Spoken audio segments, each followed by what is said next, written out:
looks like it's too high. We're trying to record the scene. No, Yeah, but you want everybody's feet. I'm just trying to. Can you go stand up with me? Go stand up with me for me. Which one?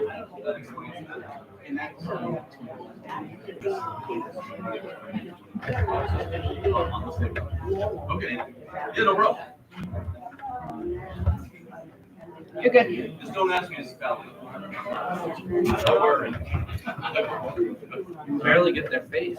Hmm? So you can barely get their face. I just so you can see that. Then you, so you can see the. Yeah, and you can. Yeah, you can. He's a leaner. Until he decides otherwise.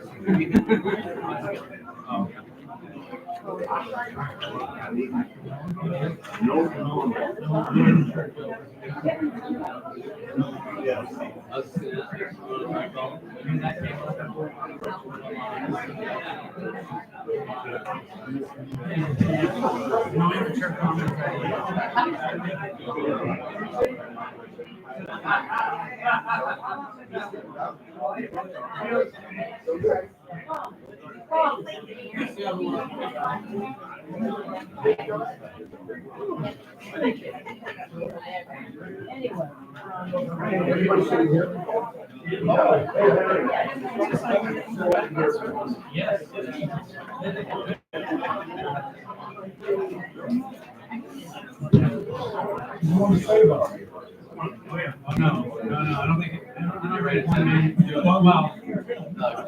Well, it used to be called the Army of One.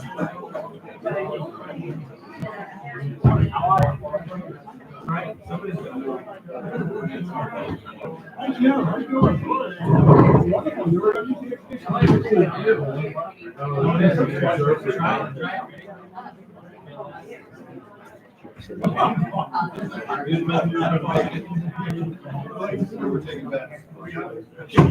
I just lost money on you.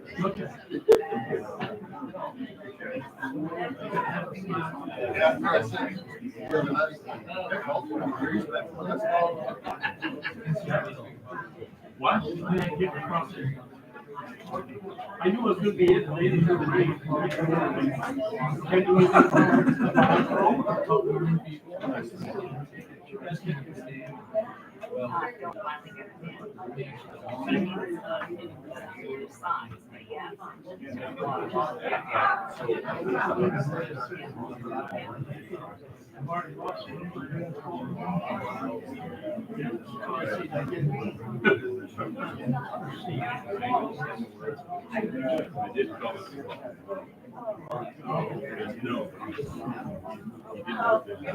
What are you selling up there right now? You got pickles? Yep. I gotta get a job up there. Coffee with buying that pickle.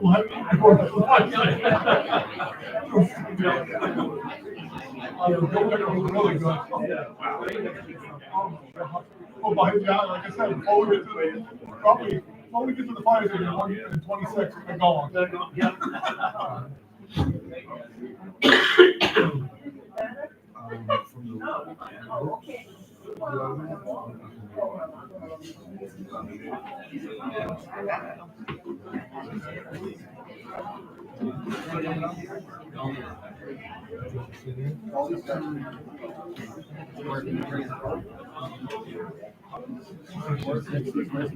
Pauline, they're looking for you to sign in. Okay, thank you.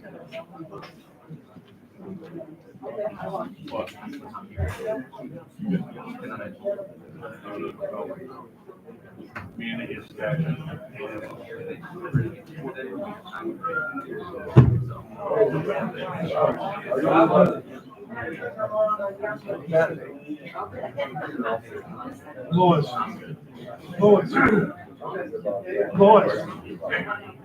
Thank you.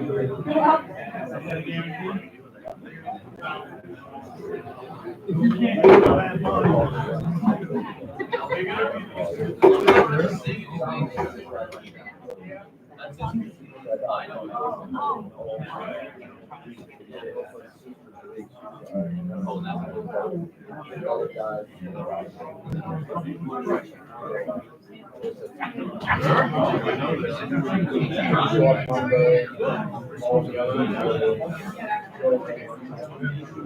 Yes, we got the use.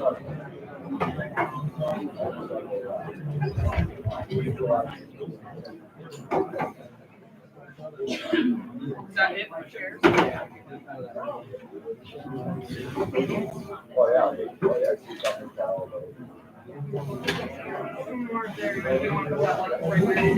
Thank you.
I know why he's. I know why he's.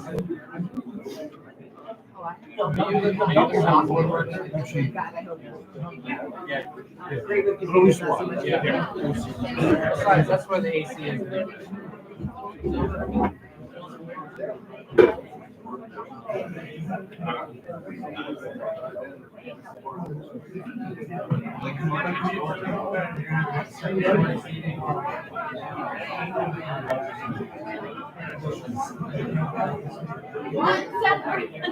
Yes, how are you?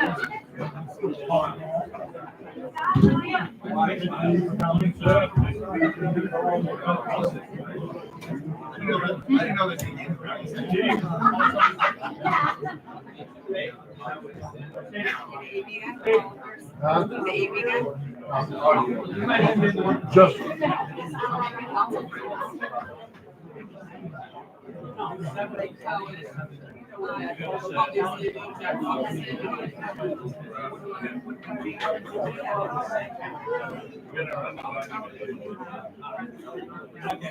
This. Hello.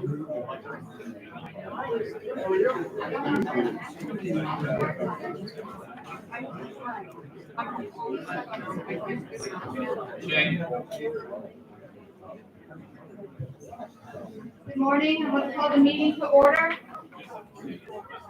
In the name of the state of Maine, you are hereby required to notify and warn the inhabitants of the town of Oxford and said county and state qualified by law to vote in town affairs to meet at the Oxford Town Office, 127 Paul Road, Oxford, on Saturday, June 7th, 2025 at 10 a.m. Then and there to act on Article 1 by written ballot and to further act upon Articles 3 through 37 as set out below. And at the conclusion of that portion of the meeting will be recessed. The recessed meeting will be reconvened to meet at the Oxford Town Office, 127 Paul Road, Oxford, on Tuesday, June 10th, 2025 at 8 a.m. Then and there to act by secret ballot on Article 2 as set out below. The polling hours therefore to be from 8 a.m. until 8 p.m. Before we move to Article 1, I invite the Honorable Richard Bennett to the front of the room to present a legislative sentiment to the Honorable Caldwell Jackson. Thank quarters this morning. Good to see you all. It's beautiful to see such turnout at the town meeting. I am thrilled to give a bit of recognition in addition to that which the town has given to my friend, longtime friend, over 40 years now, I think, and colleague in the Maine legislature, Caldy Jackson, who, as you know, has been a tremendous public servant. He served in the executive branch of government. He served in the legislative branch of government. He served at the county and local level all of his life. has been dedicated to public service. And I am proud to call Colby a friend, and I'm proud to be able to give him additional recognition to that which the town has conferred with the honoring of the dedication of the town report. And the Maine legislature shares my sentiments, and so I'm here to present a legislative sentiment from the Maine legislature to Colby, and I will read it. State of Maine. Be it known to all that we, the members of the Senate and House of Representatives, join in recognizing the Honorable Caldwell Jackson of Oxford, to whom the town of Oxford has dedicated its town report in recognition of his contributions to the community. We extend our congratulations and best wishes, and be it further ordered that this official expression of sentiment be sent forthwith on behalf of the 132nd Legislature and the people of the state of Maine. It's signed by the President of the Senate, Secretary of the Senate, the Speaker of the House, the Clerk of the House, and sponsored by me and our colleagues locally, Representative Lance of Paris and Representative Wood of Norway. Congratulations, colleagues.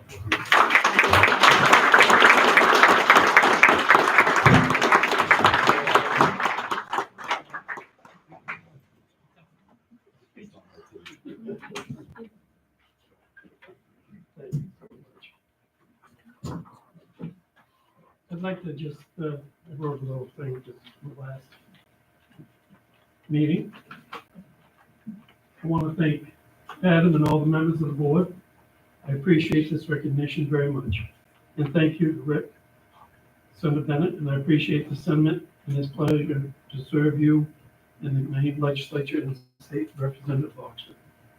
When I made the decision not to run again for selectman, I didn't take it lightly. I had always appreciated the faith and support that the town has had in me to make decisions on the town's behalf. But I felt the time has come, the opportunity to step aside and give another member of our community opportunity to serve. When looking back on the 22 years I have been on the board, spanning over 30 years, we have definitely had many changes to our town. First of all, we only had 3 members on the board, me, Roger Smedberg, and the late Evan Thurlow. Just think, 3 families were helping to manage the town. And when you went down Main Street, Hanford was where Harbor Freight is, Applebee's was Vidanza, and Walmart was never even thought of. We had manufactured mecca of Oxford Homes and Burlington Homes and National Wood Products. While the buildings are still here, there's a change in what they are manufacturing. We didn't have a public safety building or a New Balance, and you could ever fit down of having a casino, and not one, but 2 hotels in Oxford. To say we have grown and changed over the years is an understatement. Even with all the changes, Oxford continues to be a thriving community and the home of my ancestors and family. I am and always will be proud to live in Oxford, and I want to thank all of you for allowing me the honor of serving you as selectman. Thank you.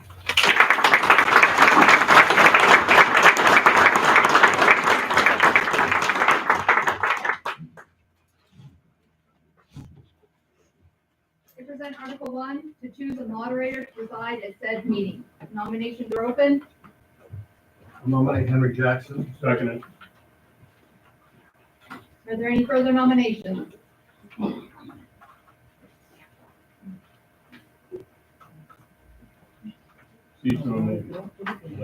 Motion has been made, the nomination cease. Is there any discussion? All in favor of the nomination cease? I move to file 1 ballot with the name of Henry Jackson. A motion has been made that 1 ballot be cast. Is there any discussion? All in favor that 1 ballot for the town meeting moderator be cast? Please step forth and cast 1 ballot.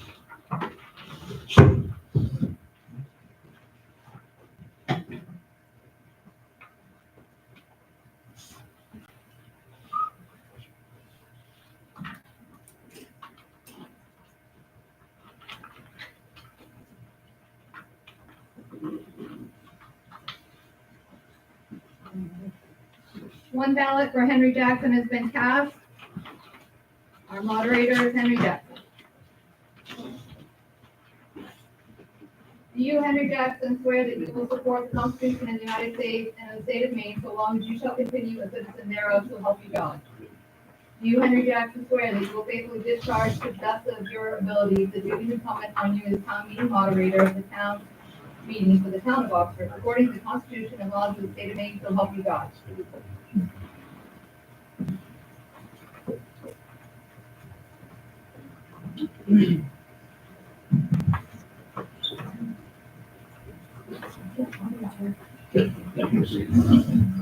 Like the way you said it. Good morning, and thank you. Would all rise, please, pledge allegiance. To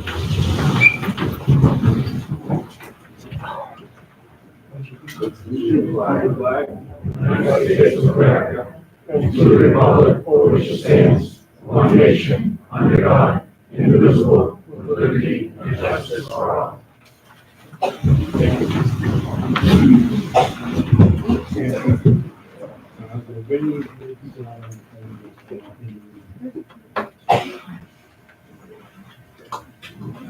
We have a tremendous turnout this morning. I want to thank you all for being here. We do have some individuals that are around the corner, and I want to make sure that everyone has a chance to address any issue and gets a chance to vote. So it may take a little longer than normal. Historically, we've taken 15 minutes on occasion. Other times, I've been in the town meeting, we start at 10 in the morning, we might get home by melting time. That tells you how long I've been involved. First order of business is, I'm gonna ask that a motion be made to allow the following individuals to address concerns of the town that are non-residents.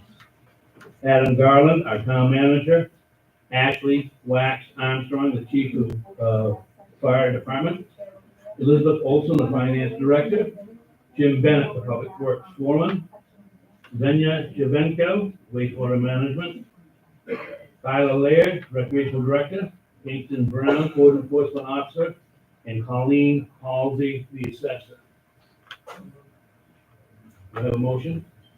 Do we have a second? Second. Any discussion? I need 2/3 majority in order to allow them to speak at any time during the meeting. All those in favor, please. Those opposed? Is there anyone else who wishes to speak on an article that's on our warrant that is not a resident of the town of Oxford? Seeing none, we'll move forward.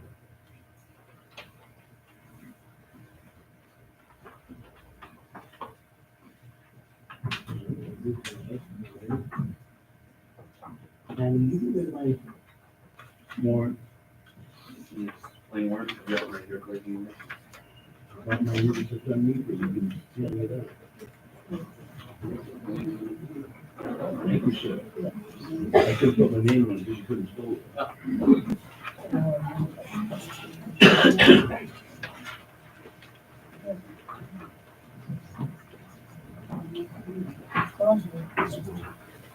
All issues of the town warrant meeting today will be governed by the Maine Moderator's Manual.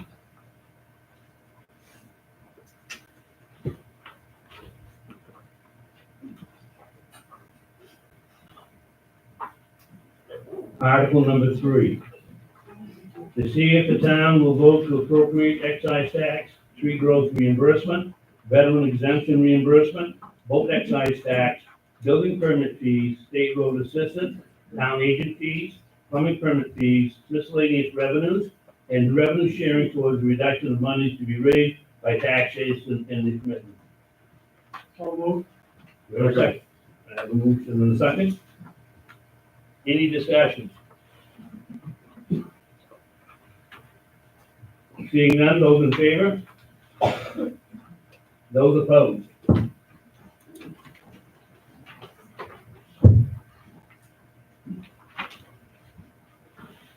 Article number 4, to see if the town will vote to raise and appropriate the sum of $993,467 for the general government account FY 24-25 with $934,667. 1. Get the glasses clean. Selectmen recommend the approval amount as well as the budget, please. So moved. Is there a second? Discussion. Yes, sir. How much is in the general fund now, and why do we have to keep putting, where is the money going to put into this general fund? Where is it being spent? Adam?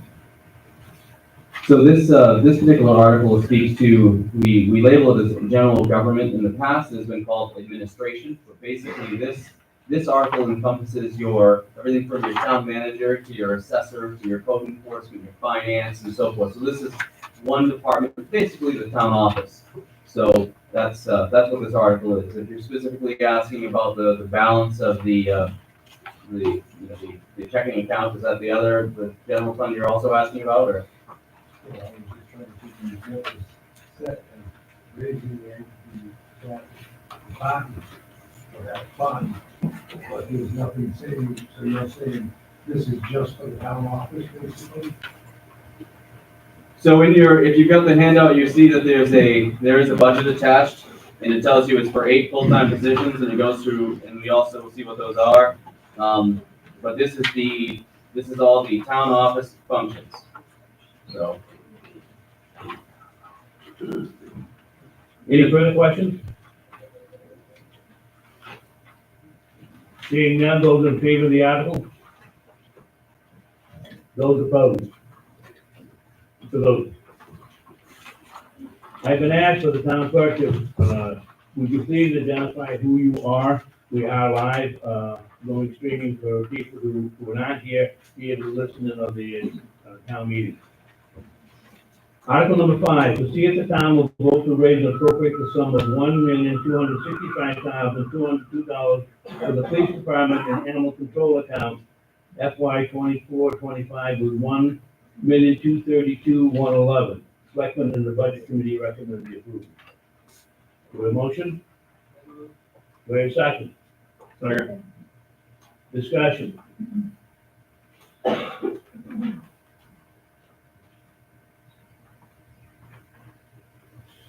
Seeing no discussion, those in favor of the article? Those opposed? It's a vote. Article number 6, to see if the town will vote to raise and appropriate the sum of $954,973 for the highway department account FY 24-25 with $903,086. The selectmen of the budget committee recommend. Do we have a motion? So moved. Do we have a second? Second. Discussion.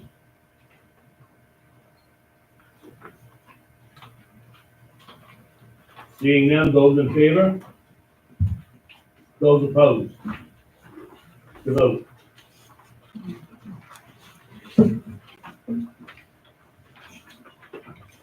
Article number 7.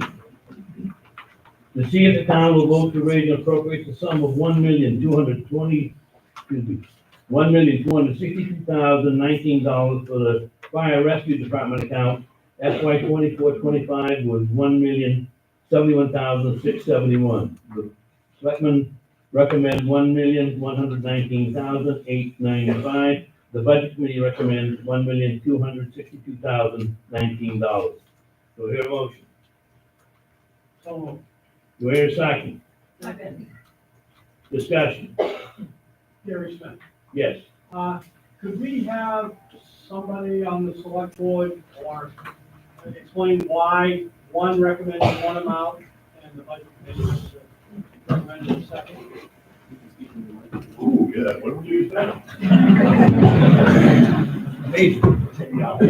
The deal on this, Gary, is, when they brought this to the budget committee as the first that we really heard that they'd really like to go to this. And if we were gonna make a decision to do this, I mean, I'm speaking for myself, but the board voted for it, was that if we were going to do this, I felt we should look at all the options and put a pencil to it to find out what the number would be. And as it is here, we're basically just looking at the possibility of hiring new people right for the department here. If we were gonna really put this out there, you know, over the years, I mean, it's never been really popular, and this may be the way it ends up.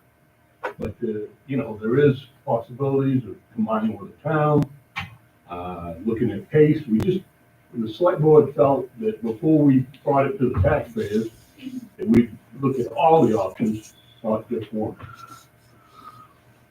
So you say, Floyd, that the budget committee's recommendation included the expansion, The budget of the, committee fire voted to department expand and the it, rescue?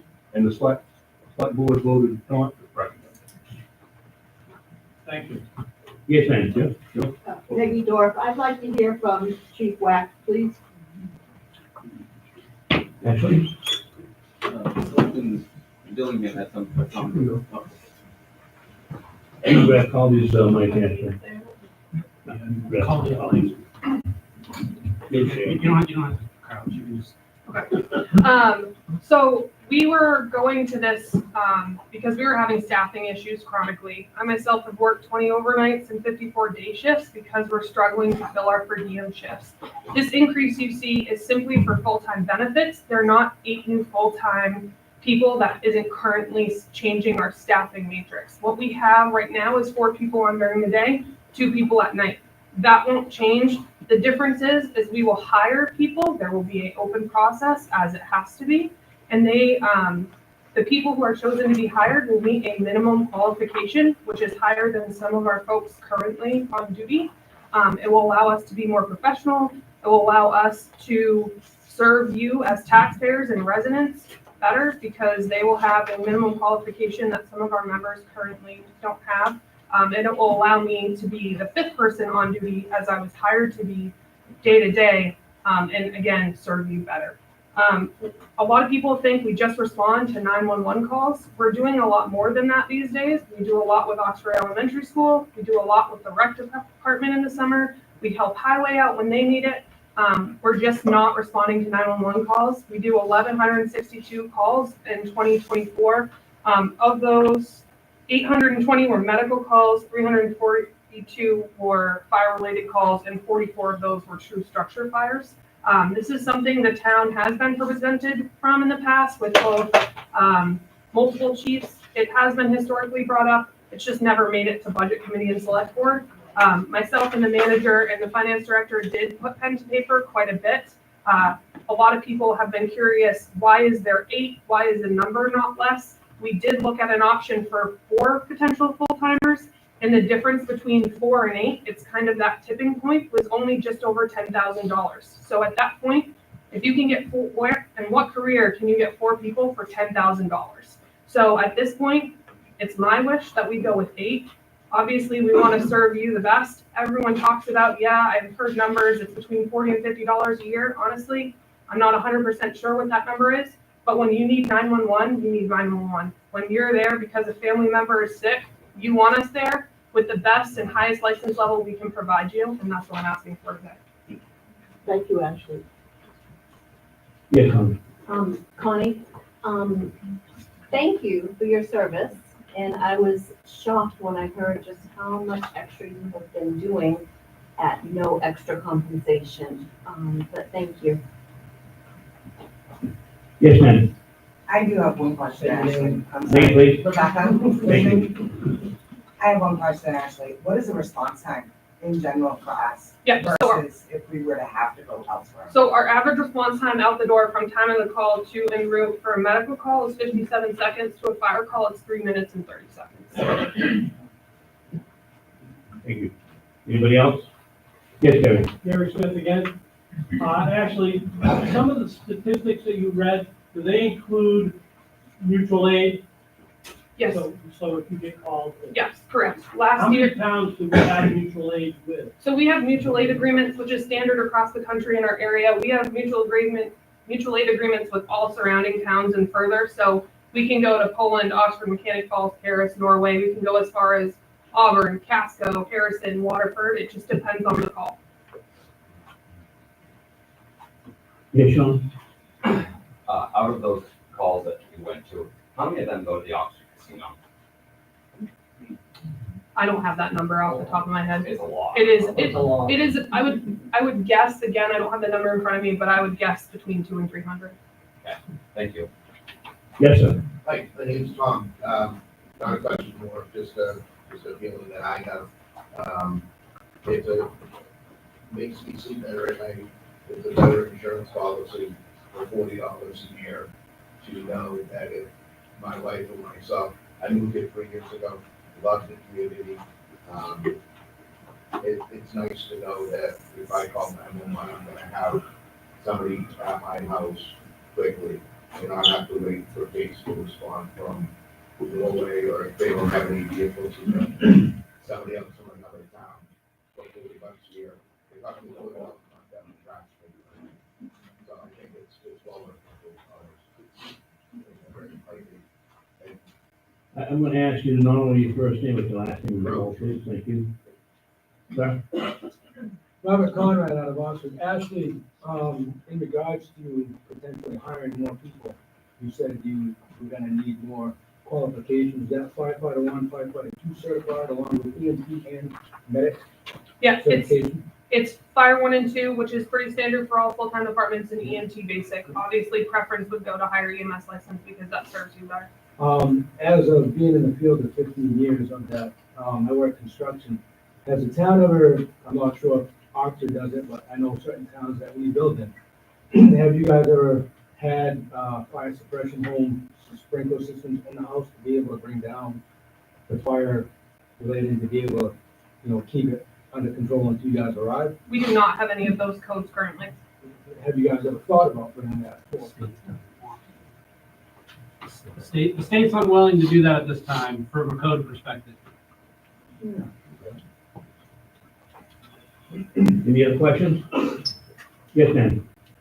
I just have a question regarding the overtime. Is this including any possibility of overtime in the? Yes, ma'am, it is. Won't expose the young guys to ask for more money later? It is including overtime. Yes, sir. Nathan Boyer, I just wanted to expand on that $40 figure. I did the math based off the median property value in the town, and the difference between what the selectmen recommended and what the budget committee recommended. So staff score versus full-time part-time was 17.8 cents as the mill rate, which worked out to $40 if you do it for the average, the median property value. Thank you. Any other questions?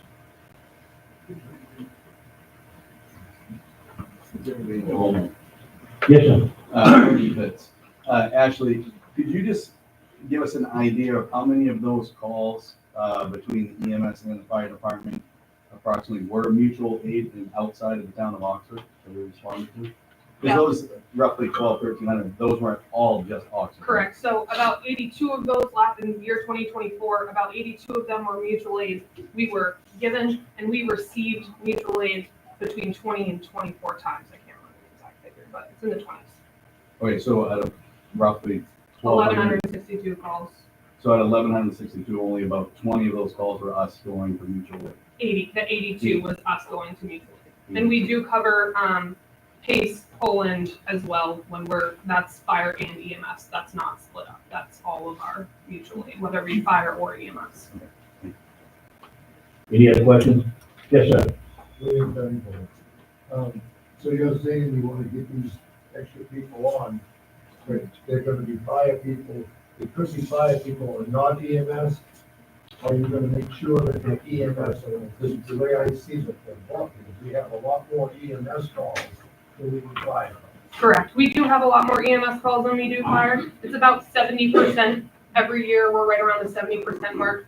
Everyone in Oxford Fire Rescue is cross-trained except for 2 people. So all people on staff right now are both interior firefighters as well as EMS providers except for 2. The full-time employees would have to meet the minimum requirement of Fire 2, which is that basic certification to go interior, as well as have an EMS license to provide care. So all of our personnel except for 2 are cross-trained. So those EMS personnel will be able to operate the ambulances and do all that, not just do the fire. Correct.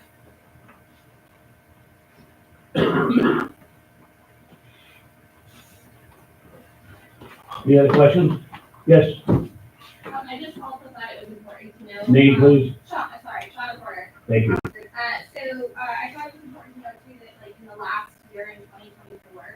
I looked at surrounding towns and what their, response to calls were as well.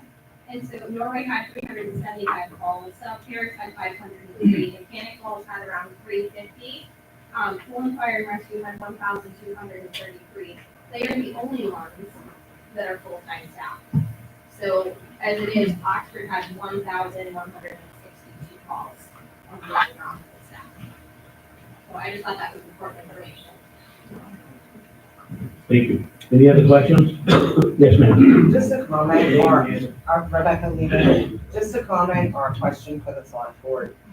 As you, just to make people aware, the fire rescue seems to be looking through the reports. The only some of them do work full-time hours now. The only department in our town that does not have benefits. Police have benefits, transfer station has benefits. Our rec department has benefits, our town office employees have benefits. Our highway department has benefits.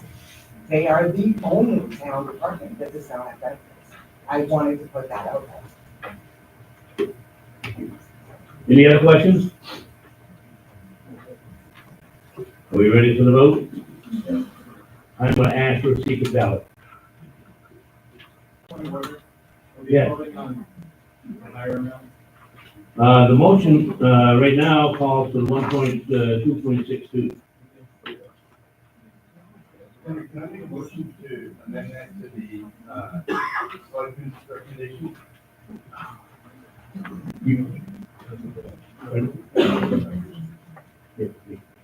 Yes, you have a second to that amendment? I have a second to that amendment.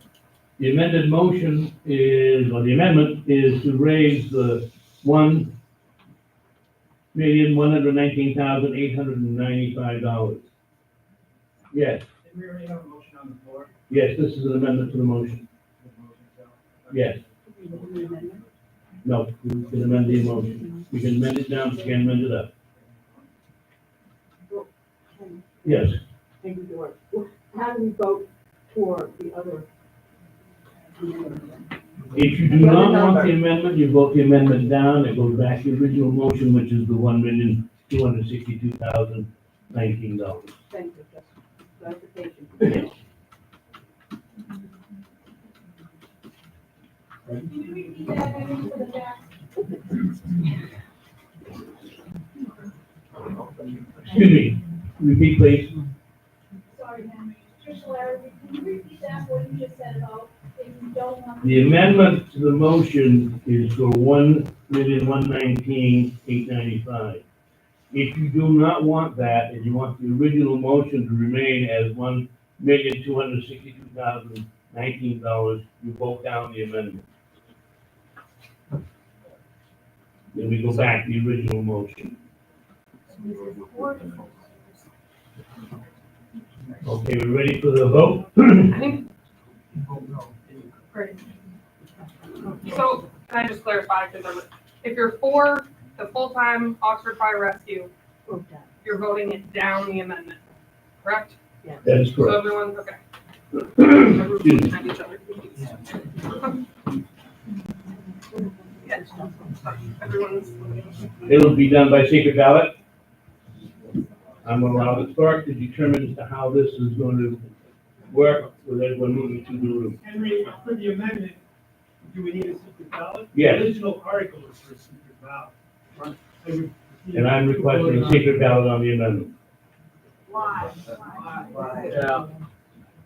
So I have the ability to request that, and that's what I'm requesting. I don't want to sound authoritarian, but with as many people as there are, I think it'd be better if we did it by secret ballot. Thank you. So we have recorded that there are 118 voters. I'm going to ask you to come up. Your ballot is already pre-printed with a yes or no. As the moderator said, if you are in favor of not having a full-time firefighter department, so you want to support the amendment, your vote would be yes. If you are supporting the full-time fire department and you want to vote down this amendment, you are going to check off no. So I'm gonna ask you, when you come forward, please come forward as best as you can by rows. I would say start in the back, move your way forward. I need to see your pink slip as you come forward, and you're gonna place I have pencils up here, you're gonna place your ballot in the box.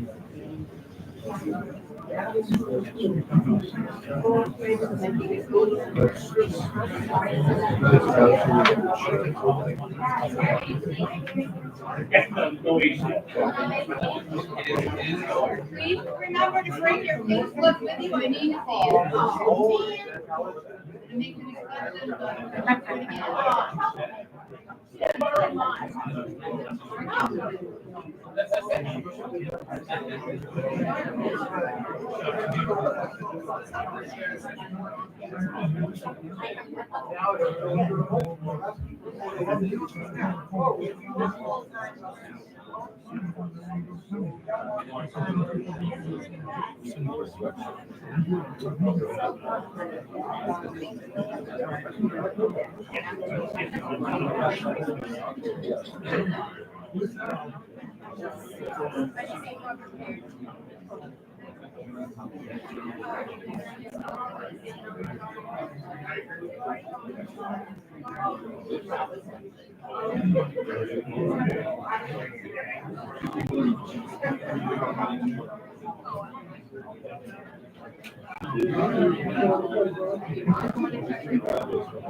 I see a lot of more people out there, you have to turn the AC up.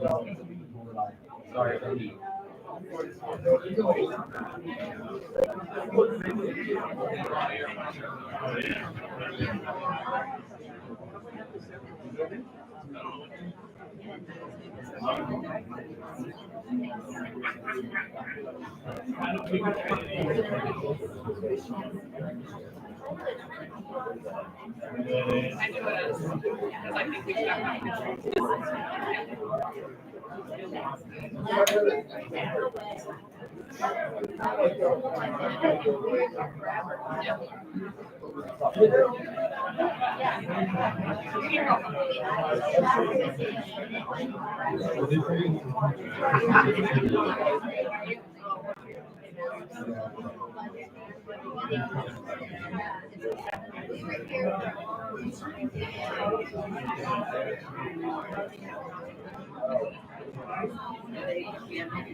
All this is voted in,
Yeah, I appreciate it.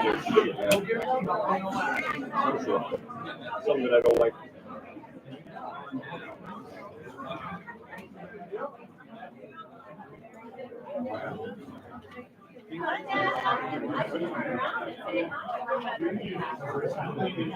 Going good, man. I'm feeling it. I'm feeling it well.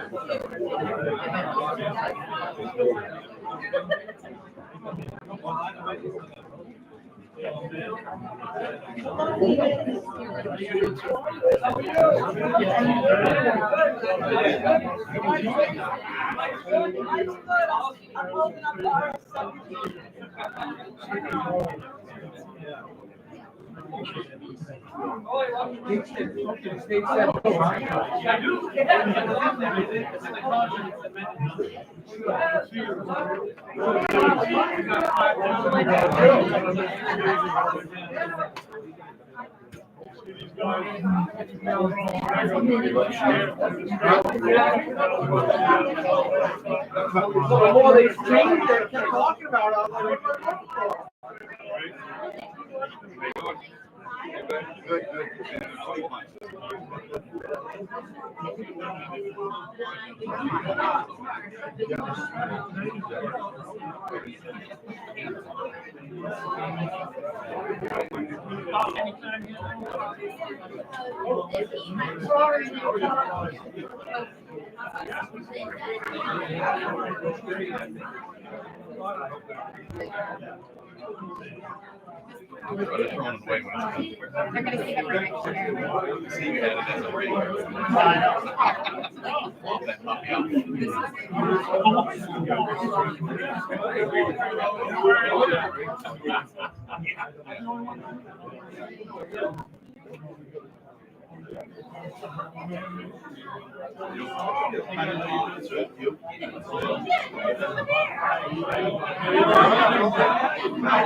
She's got a little kid on there, so. Yeah, I can retire.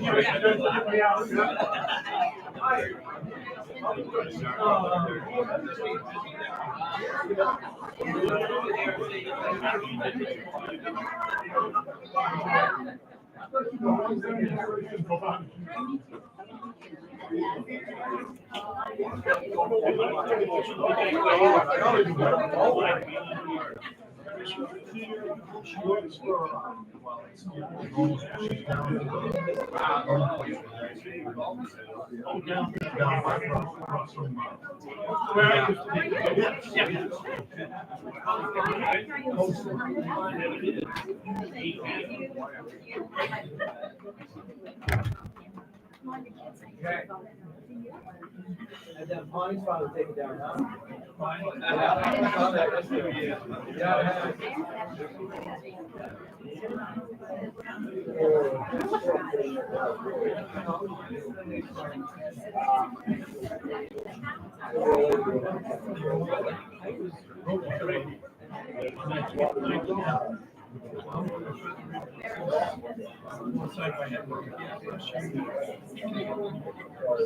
Has everyone voted who wishes to vote? Maybe the cable. Has anybody not voted that wishes to vote? I declare the ballot box closed.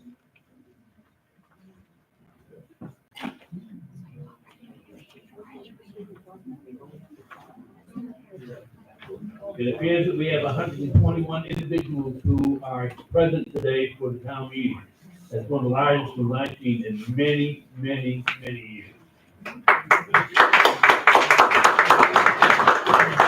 Thank you guys for coming up. It means a great deal to the municipality when you do that. Yes, Nate? Just while we're counting, maybe next year we go back to the school.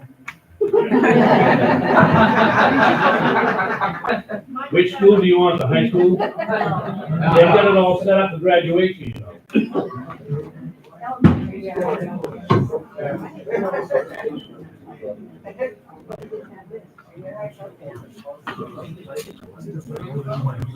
We'll go back to, if we have that many for a longer period of time, for several months, like we used to back in the day.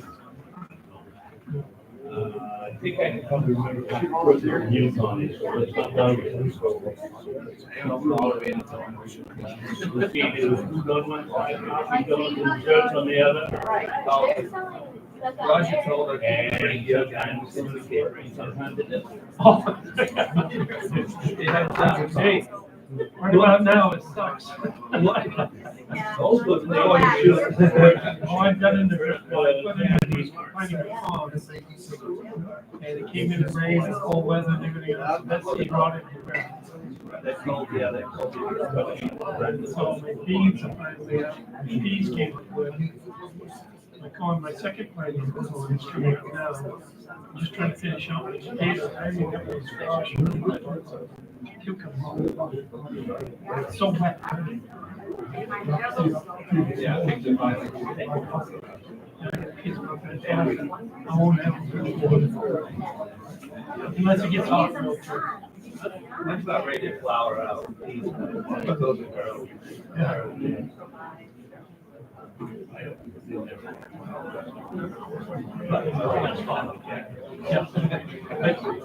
You're lucky you're up here with the sandy soils and get good drainage. Right? Yeah. We have drainage underneath.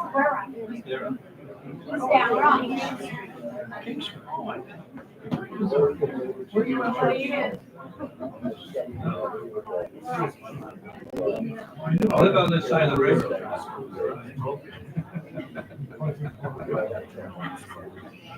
You're over there, why didn't you come up to Rogers more often? Why didn't you come up to Rogers more often? Monday night. He did not. That's wrestling. That's wrestling. That's wrestling.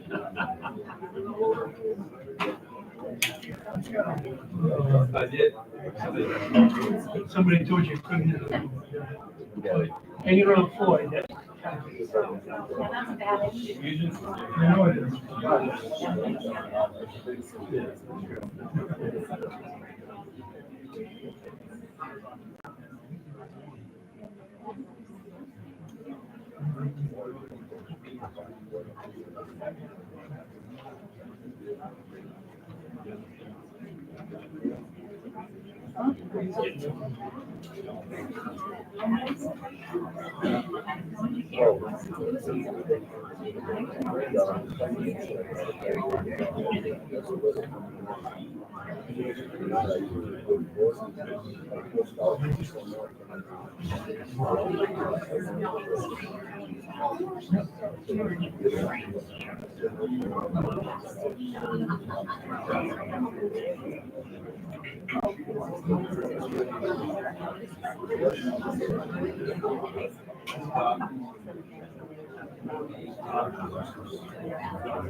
Result from the vote on the amendment.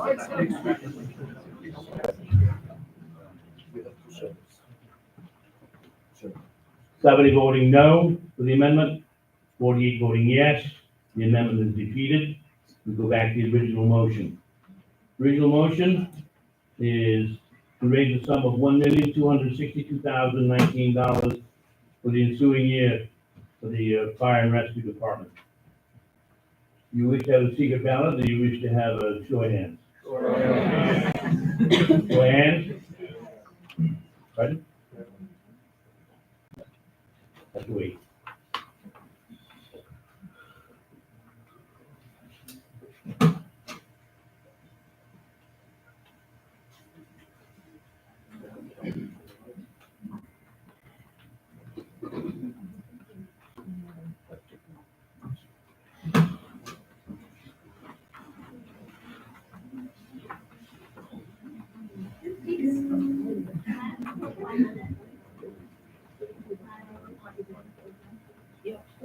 Yes, ma'am.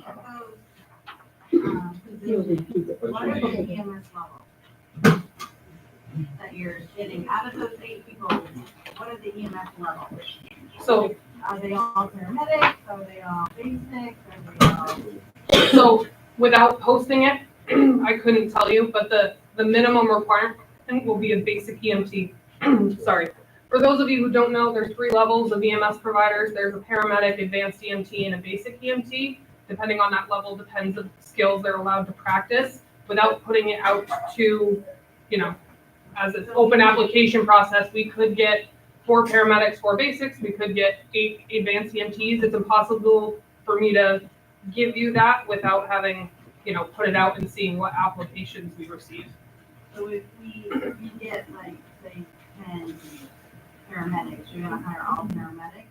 It would be paramedic preferred because again, they can provide the highest level of care. However, we also have to look at their, do they have fire too? And what is their experience? If we get 4 people who have 10 years of experience, obviously experience means something with someone who's a brand new paramedic, who's never practiced as a paramedic. Someone with experience is typically, looked at as the better applicant.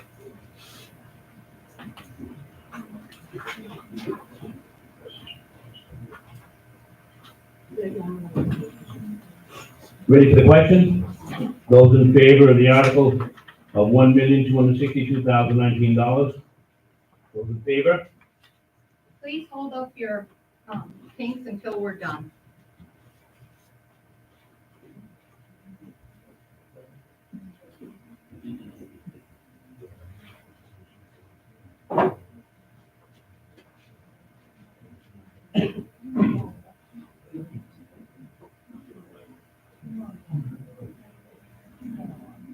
Hold them up so they can see this, please.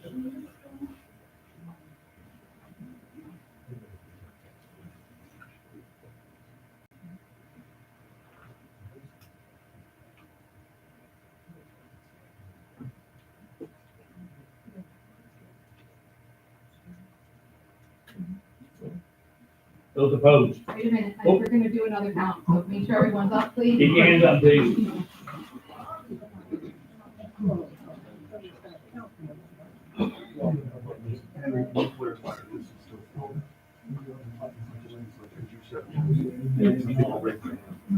6 is still in favor of the article.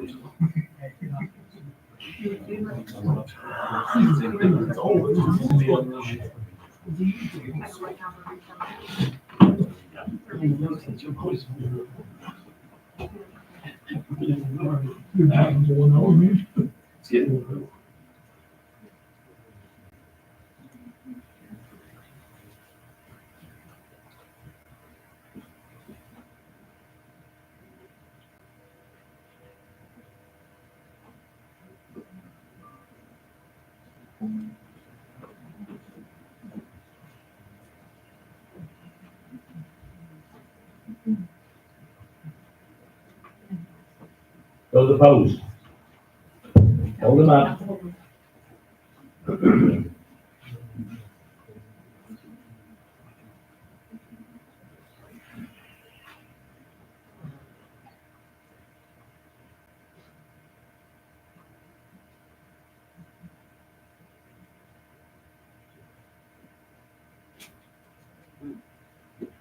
Keep them up, please.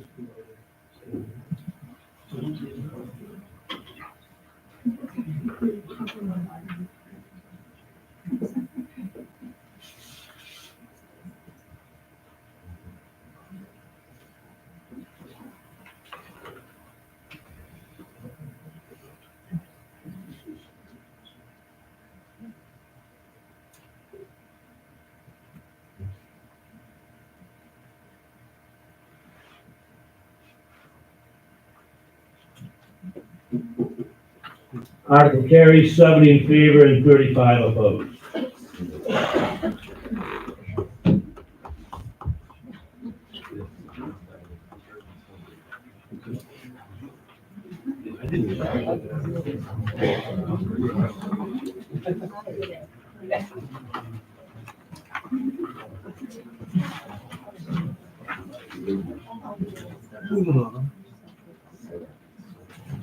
Article number 8, to see if the town will vote to raise and appropriate the sum of $73,484 for the public safety buildings account. FY was FY 24-25 was $72,859. The Selectmen and the budget committee recommended approval. Do we have a motion? Do we have a second? Moved and seconded. Any discussion? Yes. Dakota Herrick, town of Oxford, what's being done with the North End Fire Station, anything? Cause I know they got rid of an ambulance, and they've gotten rid of a fire shop. Adam? Right now, it's not very active. It's been used mostly for storage at this point. So it's not being used as much. Are they going to do anything with it again, or? That's something that we've been discussing and reevaluating at the moment, so. Yes, sir. Bill Birdie, I would ask that they consider keeping that open. For those that live in the north end, our insurance rates are significantly reduced with just one engine there. It's just the way it works. Thank you. Any other questions?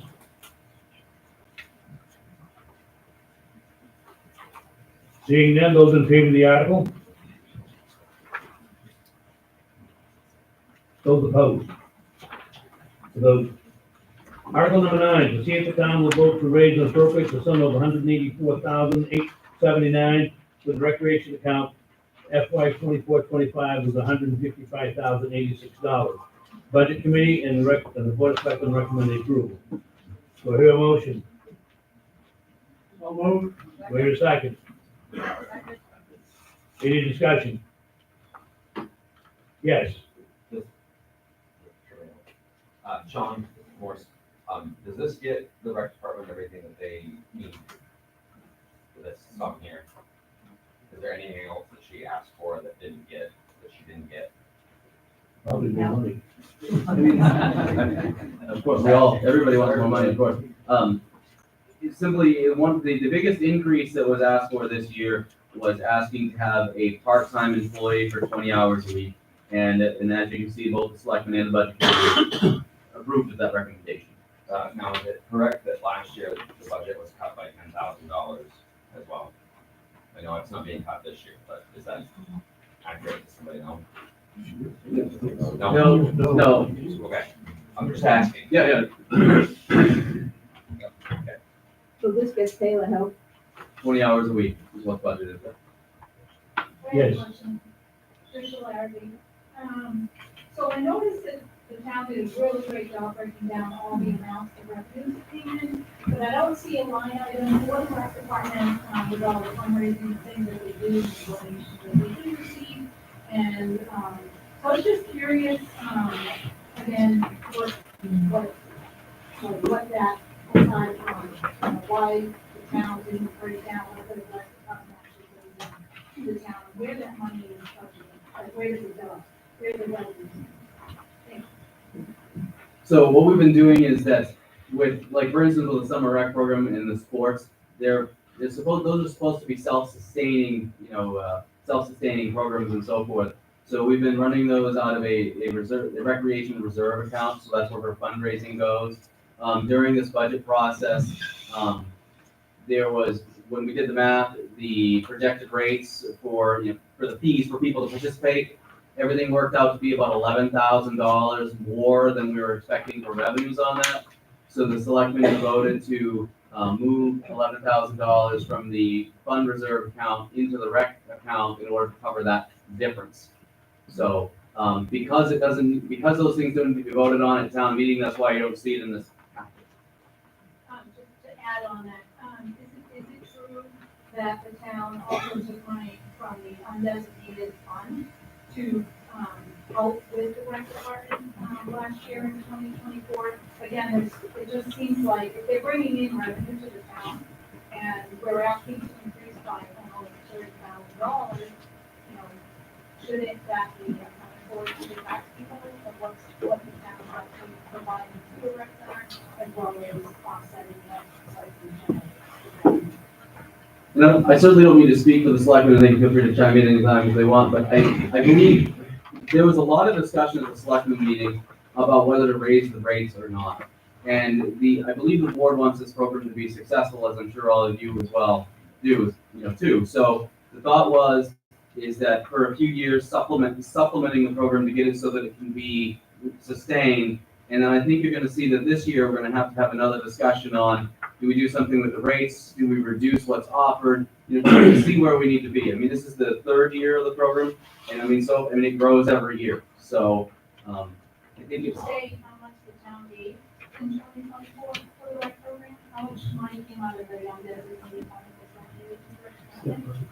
This year we moved, it was 11,000, but last year town meeting voted to raise and appropriate the 11,000 on the taxpayers, if you will, at that time.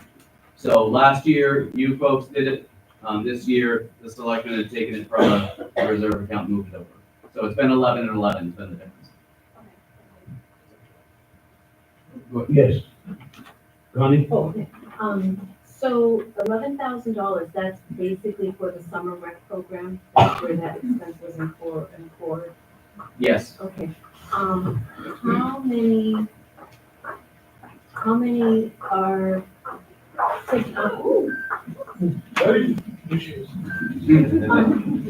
participate in the program for children?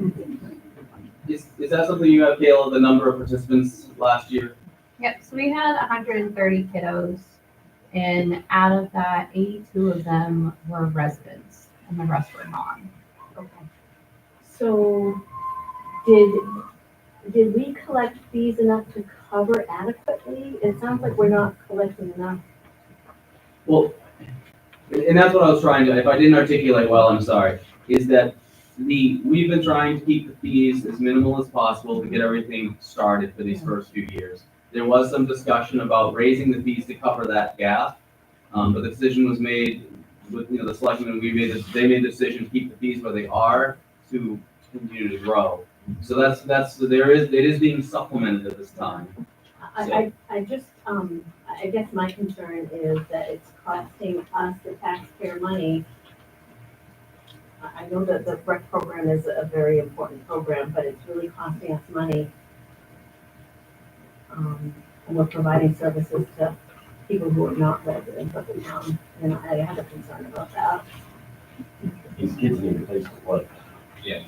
Regardless of what town they're in, these kids need a place to play. I Please, agree. please wait to be identified by the moderator if you have something to say. No, I agree. But I just think that, but we will definitely look at that for the next season. Yes, so when we get closer to the next cycle around, the rec director and I will bring to the board of selectmen proposed fee schedules and so forth. Yeah. Good, thank you. Donald? I think I think what they're not seeing is that non-residents are paying a very higher rate than the residents are. Yes. So, could, Kayla speak to that? Yeah, our residents pay $75 a week and non-residents pay $150. They're paying double. Sorry. Mike? Yeah, I got a real dumb question for you, too, actually. I'm looking at the whole book, it feels like almost every article is a raise last year. Over the municipal department, whatnot, article. So let's say, for instance, this, I'm here out to budget, we'll get the recreation budget, I'm not saying it's short. But then, do they revert back to having to operate on what they operated on last year, or do they have to do some new budget? The question is that, I think statement-wise is that seems though every article is increased from the last year, and if we don't, pass the article as is, does it revert back to the amount of money that was raised and appropriated from last year? No, if you don't pass, if you decide not to pass it, it could come, another another motion could be made. You can either move forward with like the 184, which is being proposed, or you could move forward with 90. And if it fails 100%, then we will have to go back to the drawing table and come back to town meeting. And the other question is, I hate acronyms, just Tip tax increment financing.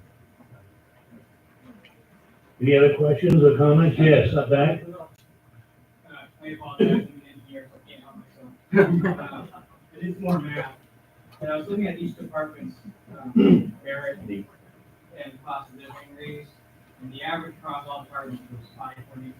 I was just curious why this position was 10.2%.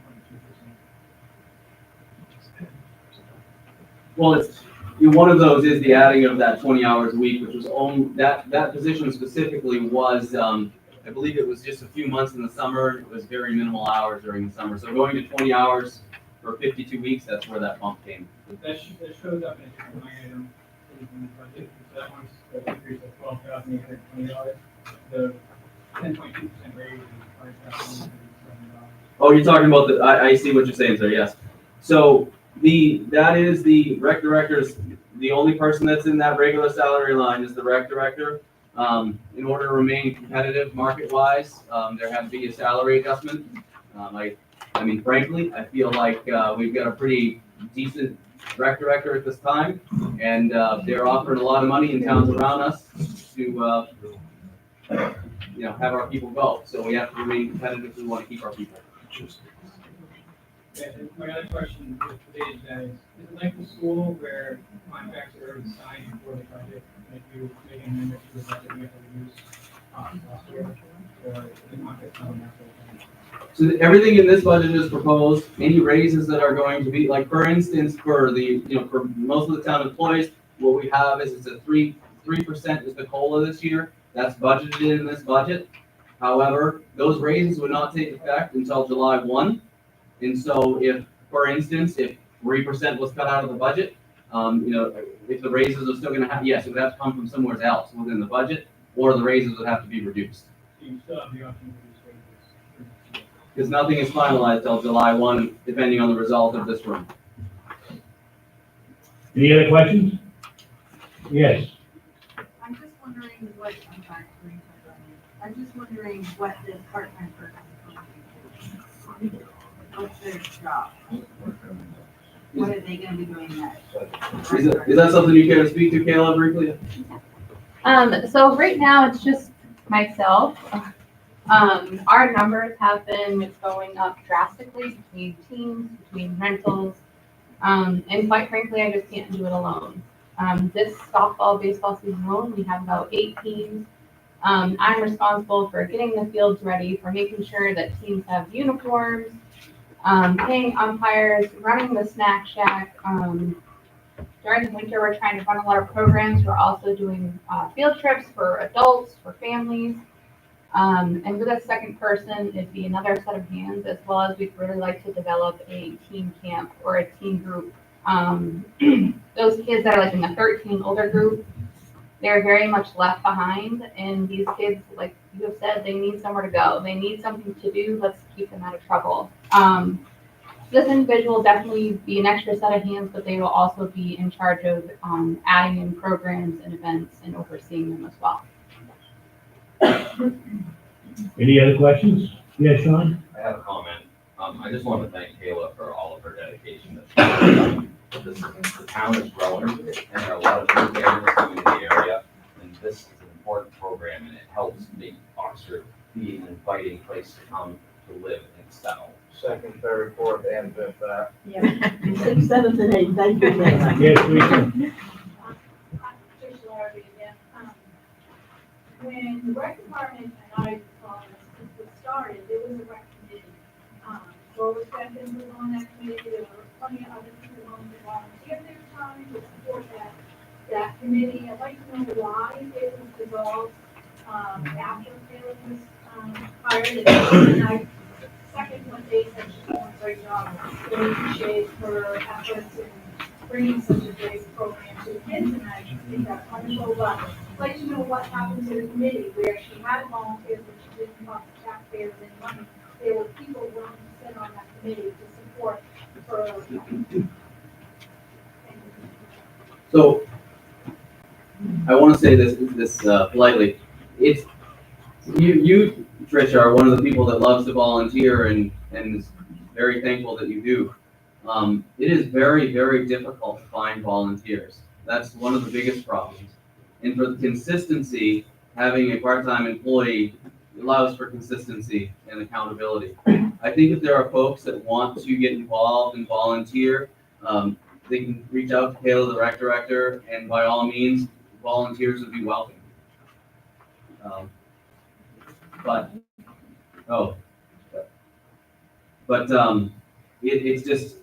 It's difficult to find consistent volunteers. Would you agree with that?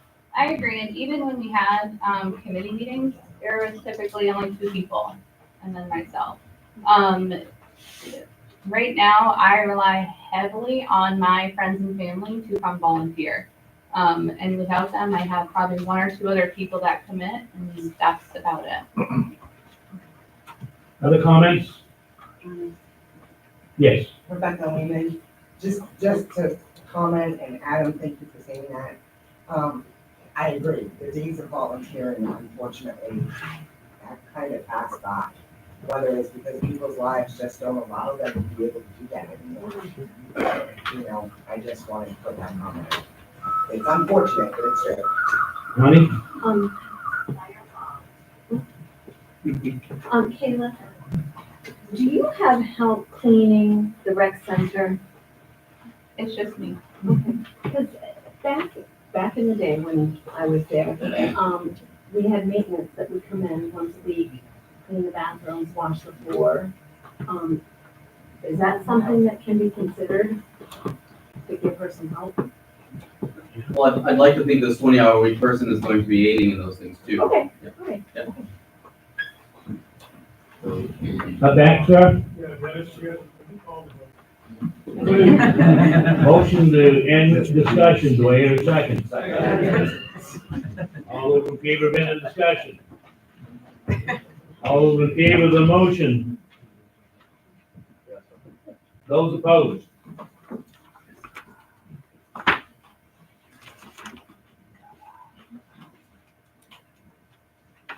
To vote. Article number 10, to see if the town will vote to raise and appropriate the sum of $9,184 for the general assistance account FY 24-25 with $14,256. The select board and the budget committee recommend. Do I hear a motion? So moved. Second. Discussion. Seeing none, those in favor of the article? Those opposed? It's a vote. Article 11, to see if the town will vote to raise and appropriate the sum of $586,410 for the transfer station recycle account, FY 24-25 with $534,489. The select board and the budget committee recommend approval. Do I have a motion? So moved. Second. I have motion and second discussion. Yes, sir. I want to know why they spend so much money down there for the money they take in.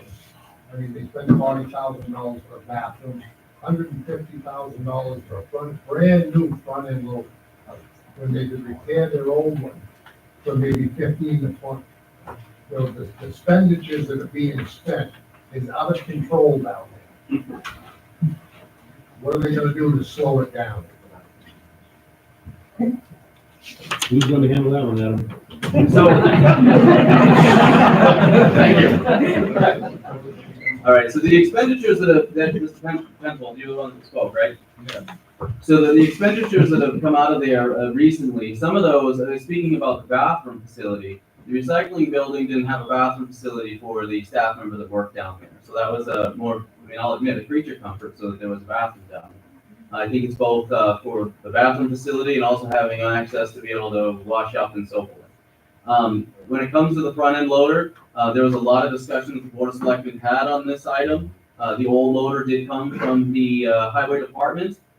Yes, you could make an argument that it could be fixed, it could not be fixed, back and forth, but there was a great deal of discussion that went into that, and ultimately the Board of Selectmen felt it was necessary, it was more fiscally responsible to replace it than it was to keep maintaining. Would the board agree with that statement, or? Correct. So, I feel like, when you asked about more expenses, there's one article later in this warrant where it asks about a retaining wall. I believe it's about $24,000. At this point, I feel like other than general maintenance, there isn't a lot more that needs to be done down there at the transfer station. We've got things pretty well caught up. So, You say that now, but it keeps spending. I mean, you guys have got to start cutting the spending. You can't keep putting it onto our tax payers. You guys have got an open checkbook, okay? And the spending is getting out of control. When you can buy a used loader that would have done that job perfectly fine for 30 grand, you spent 150, and you didn't tell anybody in this town. Okay, you guys voted it in. When you guys are making decisions with our money that you're in control of, don't you think you should let us know what you plan on doing, not sitting there and go, oh, I think it's a good idea, let's spend it, my son works there. I think, if I may respond. Wait, Adam, got the floor, thank you. Just a quick response to that. I would challenge saying that it wasn't discussed in public. I dare say this has been discussed in selectmen's meetings for 2.5 years. And if you look back at the agendas, it is on there clearly labeled in one fashion or another, transfer station front end loader discussion. So this has been discussed ad nauseam. So, and to be frank, I was just glad the board finally made a decision in the end, one way or another. So, because I didn't want to talk about it anymore. But it has been discussed multiple times the last 2.5 years. Why not put it to the people to vote for it? What? Our money is spending. Sir, we're not arguing. I'm asking them, why couldn't they put it to the vote of the people? Wait till you're recognized, please. Thank you. Lois? I'm basically gonna say what the town manager just said.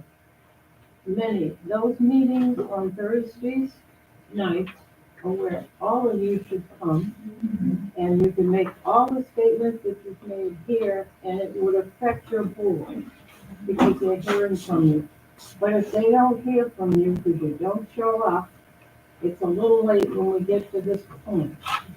But I recommend that everybody come to, maybe not.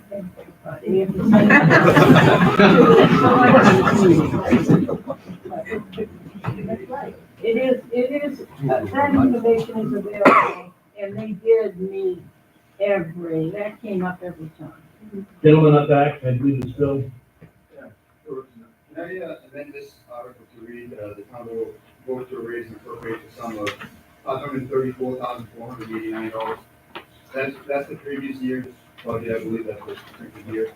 At some point, folks, we all want to have what we want to have. I want everybody, every department head to have what they want, I do.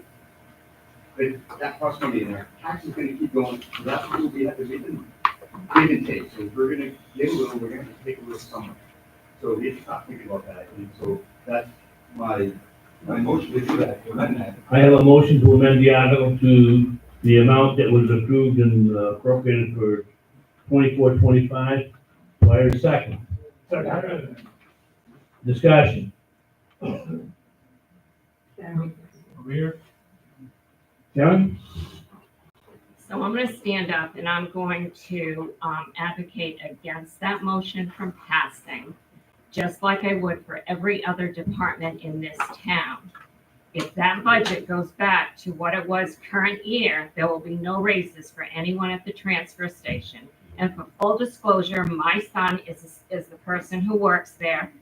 And I think anybody in this room who has gone to the transfer station can say that that recycling center has improved 100% since he's been working there. So now to move on, there will be no raises. If any department budget is reduced to last year, no department will get a raise, period. There will be no money to pay for the increase in the insurance. And I can tell you that's a big factor in every one of these department budgets is the increase in insurance. Then you look at the maintenance lines for these same departments. The increases are all for maintenance. There is nothing in this department budget, and I will argue for the other budgets, that are items that are not necessary. This is the operational budget for the transfer station, and any other budget in here, it's the operational budget for those departments. So I would strongly look at what the increase and decrease is in each budget line and see what that $50,000 increase is. We need to make sure that we provide the resources and the reasonable resources so that these departments can operate.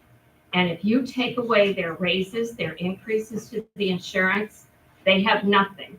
We continue to lose staff from this town to other towns because other towns pay more for these same departments than we do. And I can tell you that with the fact because I'm a town manager in another town and all of these things are looked at. Thank you.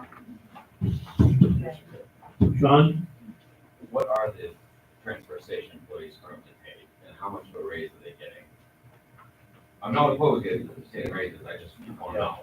So we budgeted for a 3% COLA for all full-time employees, and then But 3% is different on 15,000 and 50,000. Of course, yes. So that's what I'm asking, how much is it? I don't want, okay. Okay, a 3% COLA and 75 cents per hour for a merit raise. But just because we've budgeted doesn't mean that if you're doing a good job, you could get up to 75 cents, or if you have performance issues, you could get less. But for the current rates, it might just take me 1 second to pull that out because I don't have that rate in front of me, so. And I'd also like to make a point, Sharon, your son has done an amazing job over at that dump. That recycling center is spotless and he does an amazing job keeping up with that, just so you know. Good boy. No, that's good.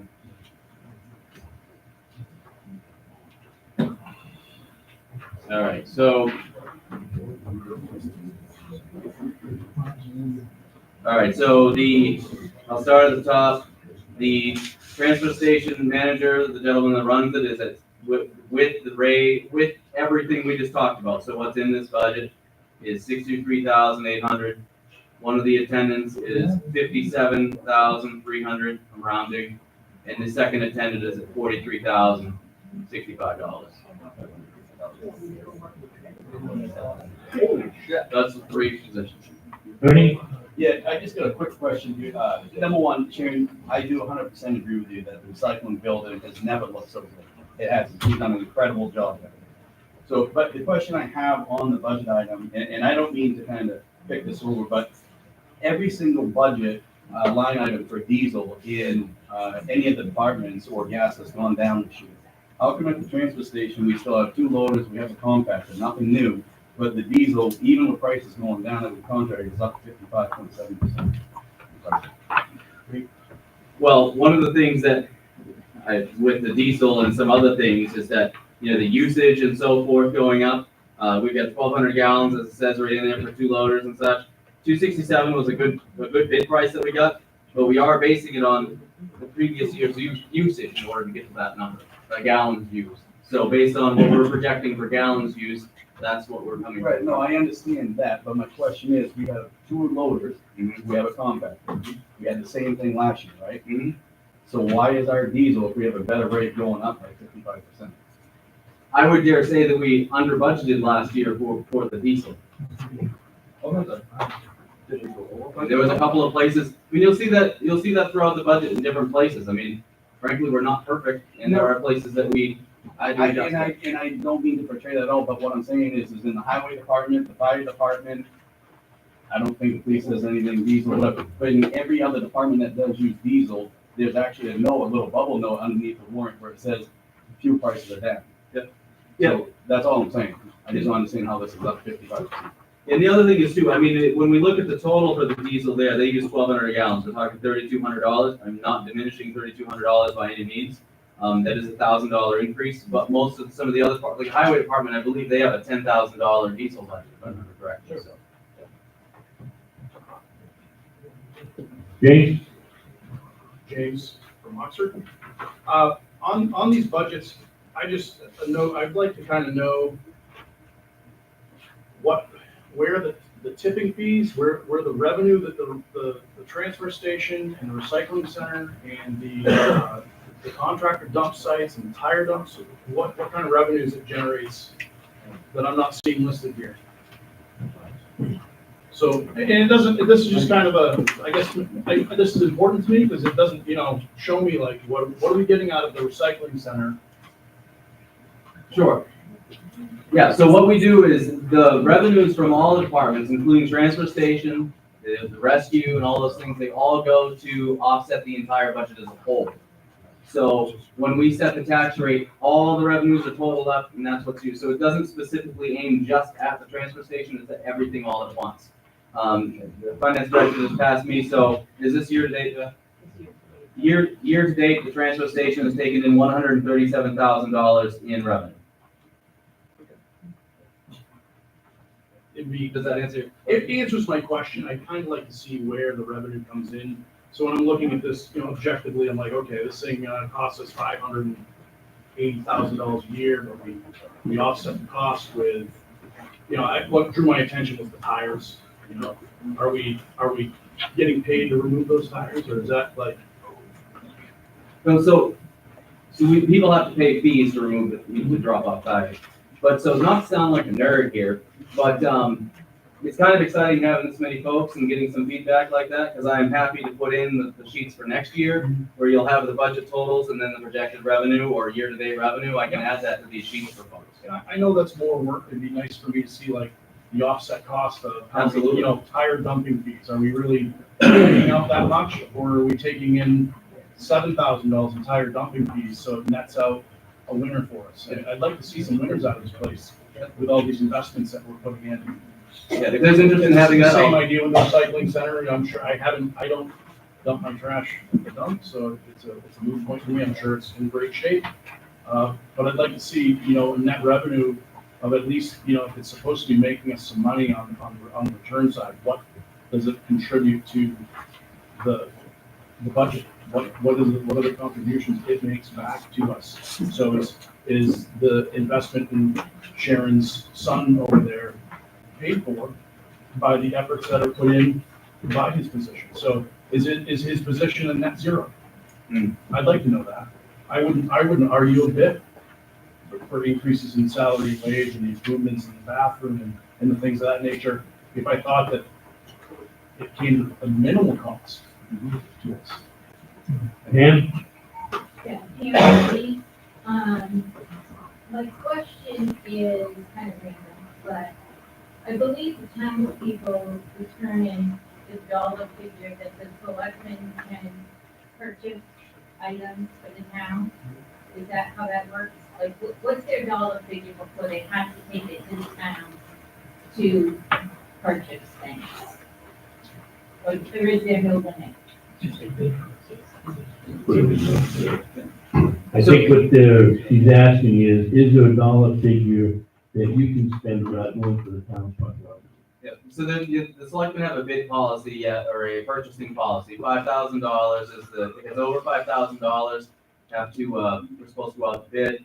If it, but there are exceptions, to that, for instance, I'll mention the fish screen that was just installed over at Thompson Lake Dam, I know that's not transfer station, just an example. We've been trying to get a contractor for well over a year to do that work for us. And we finally got one contractor to respond with an $18,000, quote to do the work. I brought that to the selectmen. Based on the circumstances, they chose to move forward with that work being done. But in general, anything over $5,000 has to be put out to bid, which is why, for instance, the loader that was mentioned, I mean, there was a bid on that in the past. Police vehicles, there's been bids. Anything like that, there's been bids put out and published. So to answer the question, then there really is no limit, as long as it goes out to bid, they can purchase whatever whatever bid they want to take. As long as the money either exists in the budget or the money exists in the reserve accounts. Gary? First off, I'd like to, support Jim's comment, but I don't know how many people here are old enough to remember when the recycling first started. Larry Roach stood up in front of us and said he would pay for something. And we know that hasn't happened over the years, and I guess that's an accepted process. I would also like to see the revenue generated from these from the recycling and other that come into the town, not just one figure. So the entire thing. And that would also apply to, for instance, recreation, how much revenue is generated through their fees. I think that point's been well taken and made to the selectmen and the town manager. I'll provide additional information in the year. Back. Motion to end the discussion in a second. All those in favor? Those opposed? We're going to vote on the amendment. The amendment is to raise and appropriate the amount of $534,489, which is last year's appropriation. All those in favor of last year's appropriation of $534,489? Again, we're going to try this. Those are opposed to the amendment.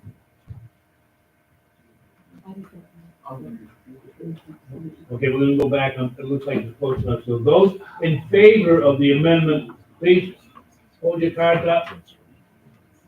Keep them up until, this is the amendment. This is in favor of the whole budget. Yes, this is in favor of the lower amount of money. Keep your cards up.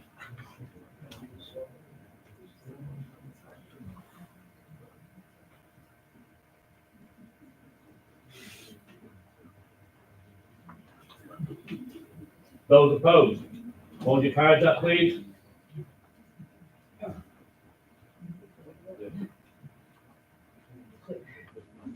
The amendment fails. Going back to the original motion, those in favor of raising $586,410, signify by voting yes. Those opposed.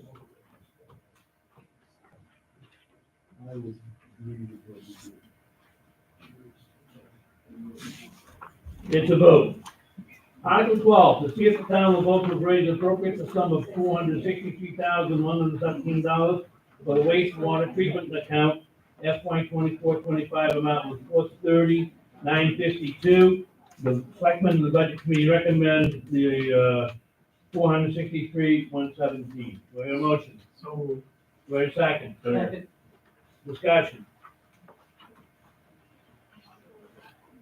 Seeing no discussion, those in favor of the motion?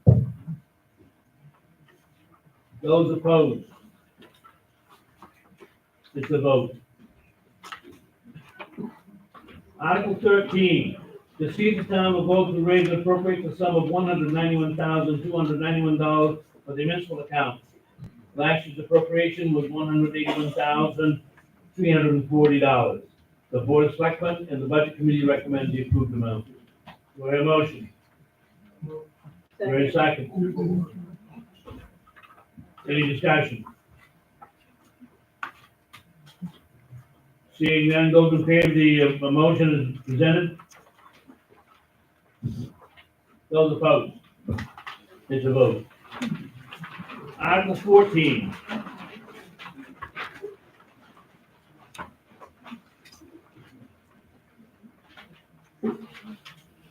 To see if the town will vote to raise and appropriate the sum of $753,936 and appropriate an additional $921,237 for the Route 26 Omnibus Municipal Development TIF Reserve Account and the Walmart Municipal Development TIF Reserve Account for a total appropriation of $1,675,173 for the town debt service as follows.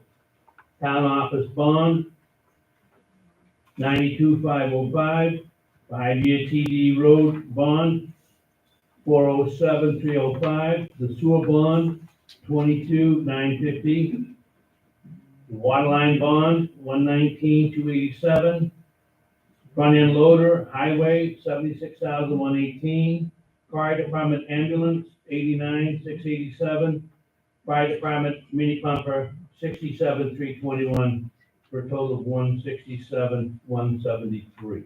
The budget committee recommends, and so does the selectmen. Do I hear a motion? Do I hear a second?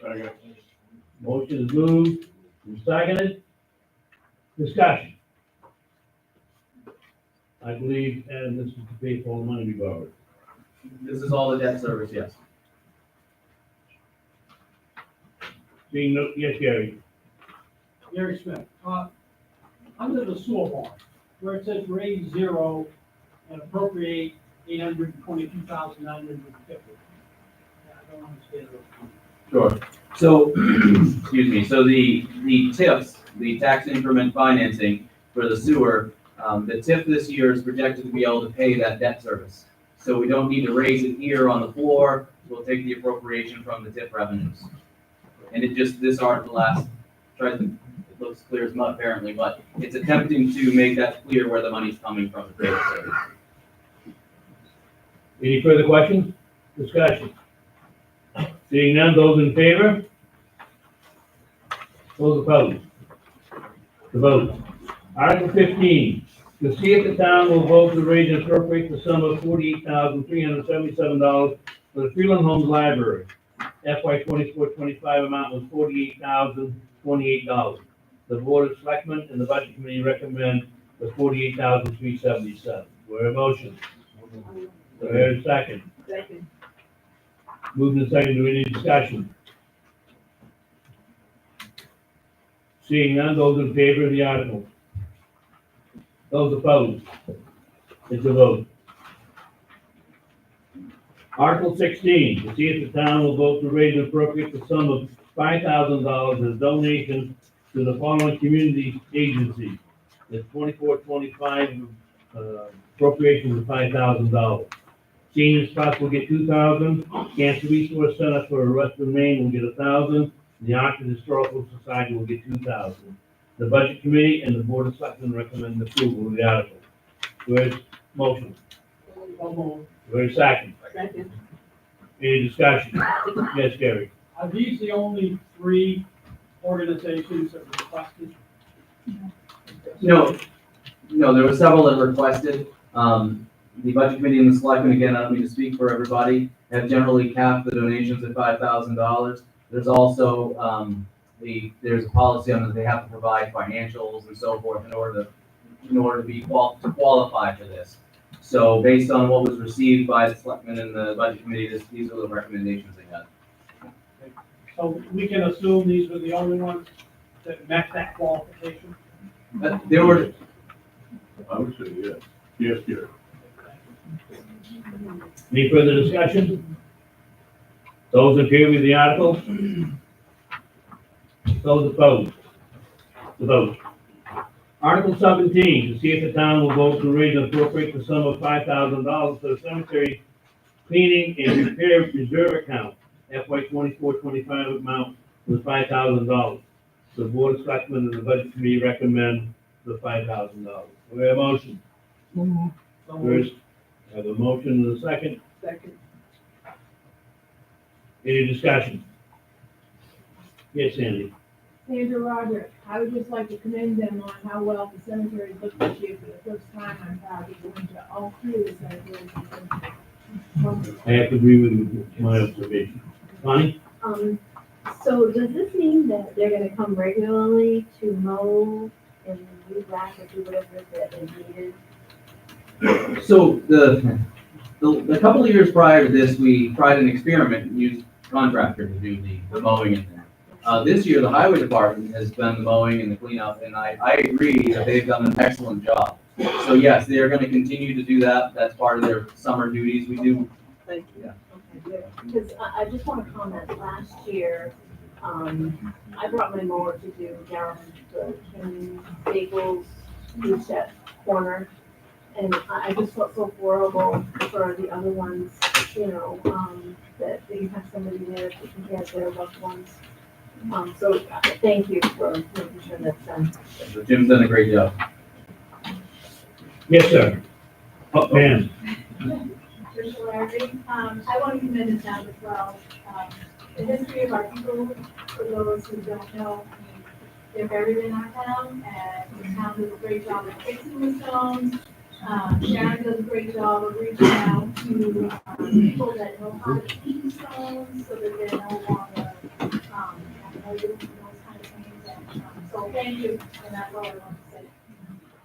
Thank you, Chris. Any other comments?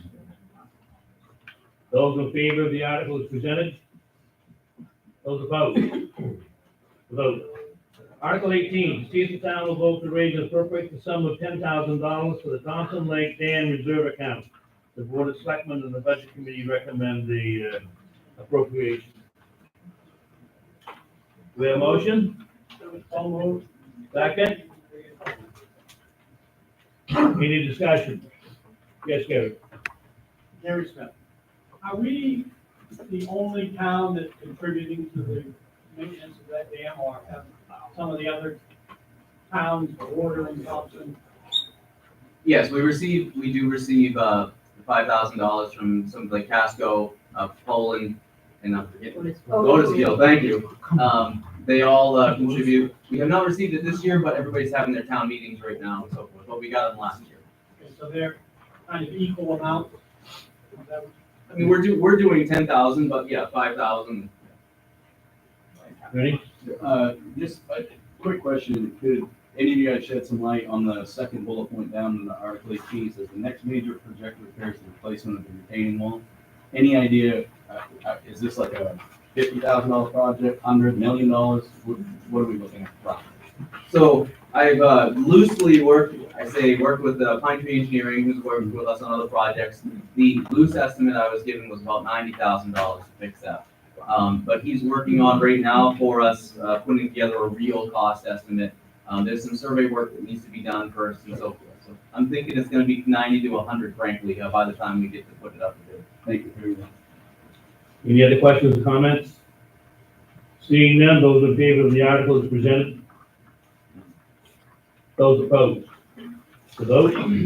Article 19, to see if the town will vote to raise and appropriate the sum of $75,000 for the wastewater treatment facility reserve account, projected to be allocated as follows. The treatment plant pump station emergency repairs, $45,000. Saving for future pump station generator, $30,000, for a total of $75,000. Do I hear a motion? Do I hear a second? Second. Moved and seconded. Any discussion? Yes, sir. Andy Brewer. I wanted to make an amendment, to receive $45,000 to take out the. Amended to 45,000,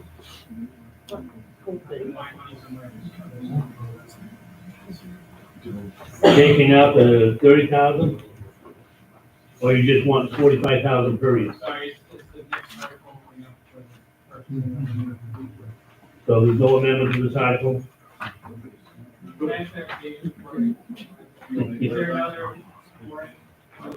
So for clarification, if I may, Article 19, to see if the town will raise and appropriate the sum of 75,000 total. That includes 45 for the transfer station emergency repairs and 30,000 saved for the pump station generators.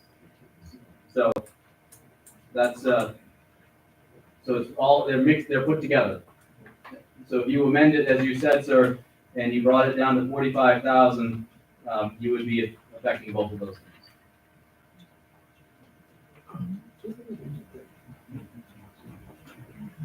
Are we leaving it at 45,000, Nate? See where it goes, I'll leave it. Okay, do I have a second? Second. Moved and seconded to amend it to $45,000. Any discussion? Bernie? Yeah, so Ernie Pitt, so I was on the budget committee this year, and when this topic come up, I asked some questions. So I want to understand, and I want people to understand what's being asked for here, because this is the explanation we got. The wastewater treatment plant has 6 pump stations, okay? And what we're being told is that we want to put standby generators at each pump station in case of an emergency. So I followed up and asked, okay, since the plant has been up and running, and we've had these, how many times have we lost power that's created an event? And the answer was none. And I said, okay, so what are we doing? What are we preparing for? And the response was, well, in case we get an ice storm of 98. Okay, that was 30 years ago, unfortunately. I remember that. But what my point is, and then I said, so if we do have this storm, what happens to get us out of this bind? And I was told that we have a generator on a trailer where someone from the treatment facility goes to each pump station and pumps it out. So we currently have a way out of this bind if it happens. So that's where I kind of stood up and said, I don't think at this point in time, with our taxes the way they are, we need to spend an additional $30,000 on standby generators. That's also going to cause fuel, an additional fuel bill. And it's also going to cause another maintenance bill that's going to have to be made at least once or serviced once or twice a year.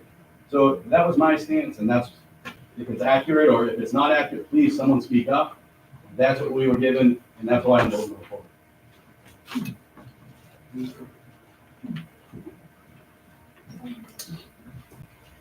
Any other comments? Yes, sir. Is that true? Do we have a generator on a trailer? Sorry, John, do we have a trailer on a generator that's capable of individually pumping each station, or is that?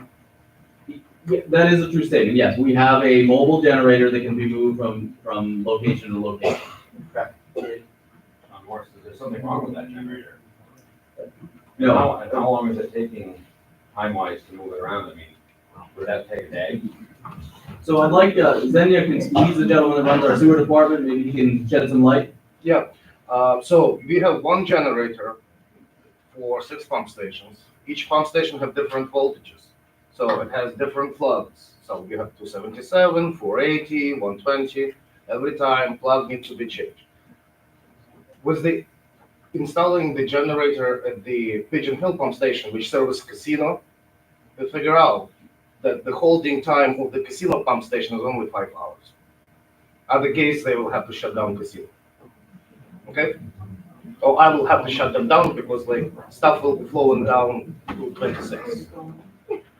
Again, I'm asking for standby generator. I had to certify to the engineering company that I'm capable of getting 10,000 gallons of wastewater per day from potential Robinson Mill development.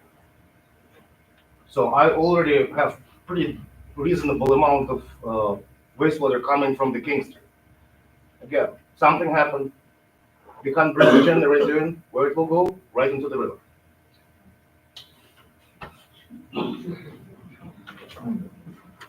So that's the way I see things, like, we might change, like, some pump station can wait, but like, this is like the most critical one, which we need to do. Like, Oxford Plains can wait forever, because we're looking forward. So that's to say. I just have a statement, and the sewer thing seems to have cost the taxpayers a lot of money. And it was for the benefit, as I understand it, please correct me if I'm wrong, for the casino. And so why wouldn't we reach out to the casino and ask them to buy the town, spend $30,000 in their revenue to buy us those generators? But they should have sent on the emails. Go ahead, please. So I think it is important to note that aside from property taxes from the casino, I apologize, I don't have the property tax bill in front of me right now. But I can say that we receive on average $2 million from the casino, from their, which is 2% of their revenues that we receive here to the town. And that $2 million is used to offset taxes every year. So since we're talking about that, has anybody been aware that the casino revenues are down to this point, and that new casino over in New Hampshire is really hindering things here? Has that ever come up on anybody's radar? Because if that is the case, and we have less revenue, so what's the town's plan in that situation? It's an excellent conversation to have. So as far as, I usually try as the manager to meet with the general manager of the casino quarterly or every 4-ish months, just to kind of touch base and see how things are going on both sides. This year, we are a little bit behind on what we're receiving for casino revenue. We budgeted for $2 million. We've received $1,893,000 thus far. Obviously, we've got a couple more weeks to go. I suspect that usually $45-ish thousand probably will gain, so we won't quite make the $1 million mark. So when you say that we're probably down 50,000, I bet, by the time we get to the end of this year. So, but Fiscal year, correct? I'm talking, year to date, I'm talking about right now.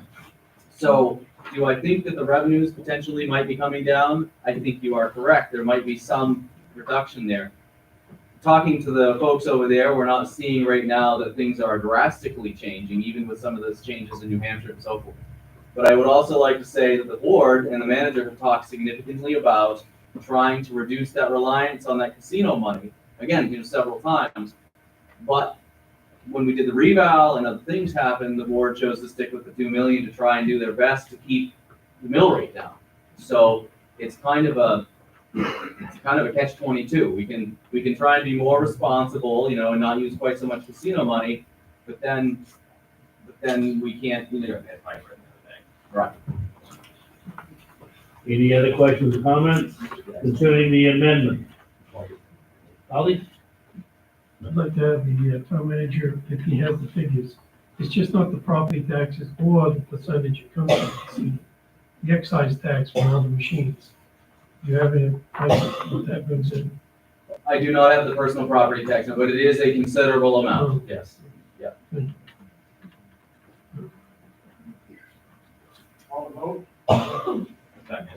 Those in favor of ending the discussion, I believe there's a motion in the second. Those in favor of ending the discussion? Thank you. Those in favor of the amendment raising 45,000 and not the 75,000? Those in favor? Those opposed? It's a vote. The motion has been amended to raise $45,000. Those in favor of the amended motion of raising $45,000? Those opposed? It's a vote, we're raising $45,000.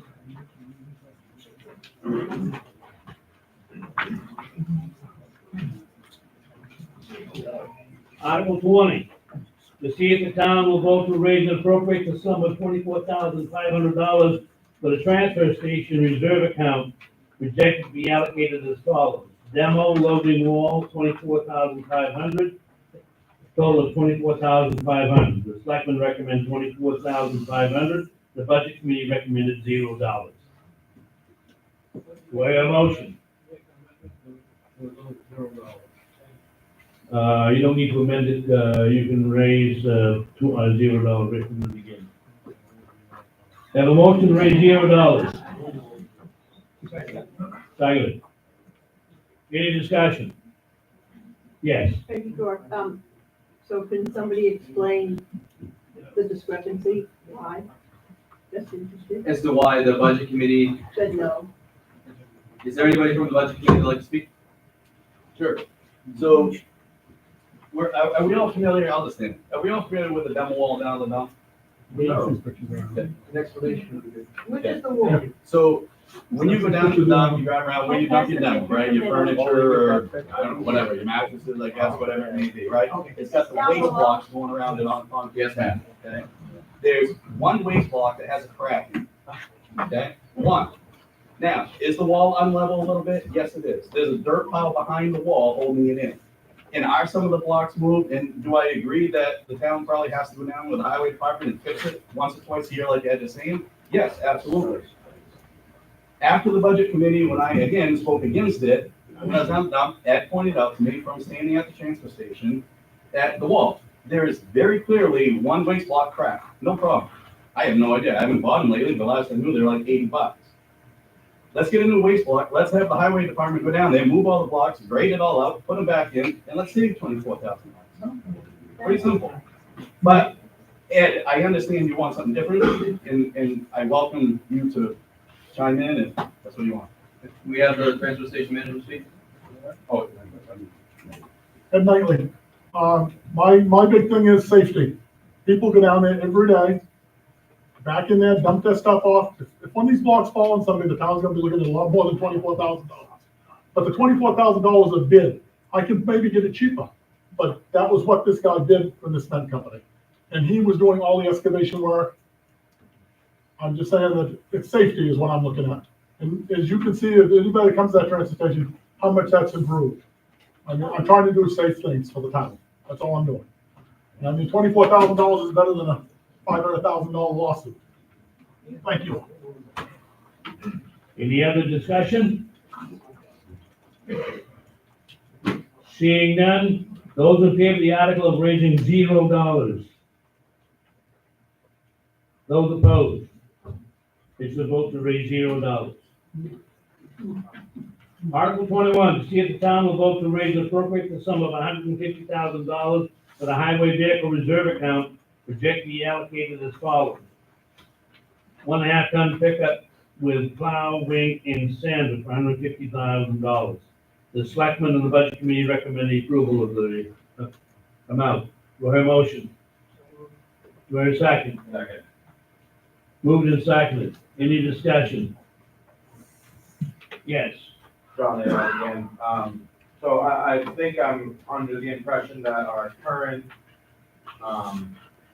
truck is failing for inspection. I'm just raising a couple things here. I mean, 150 grand, I understand, for the plow, the truck, the wing, and the sander.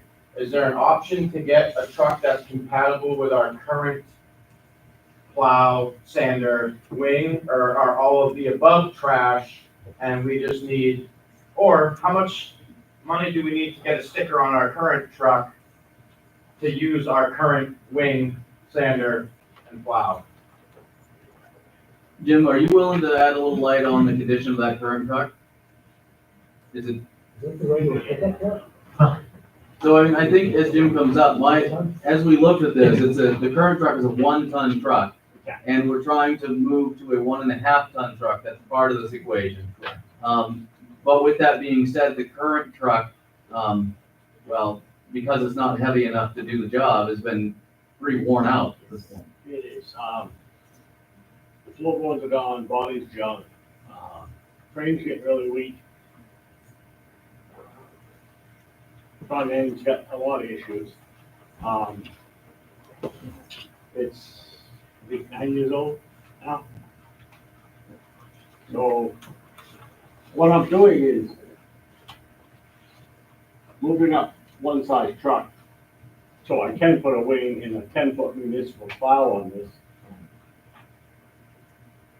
It will be equipped with a stainless steel body, stainless steel sander this time.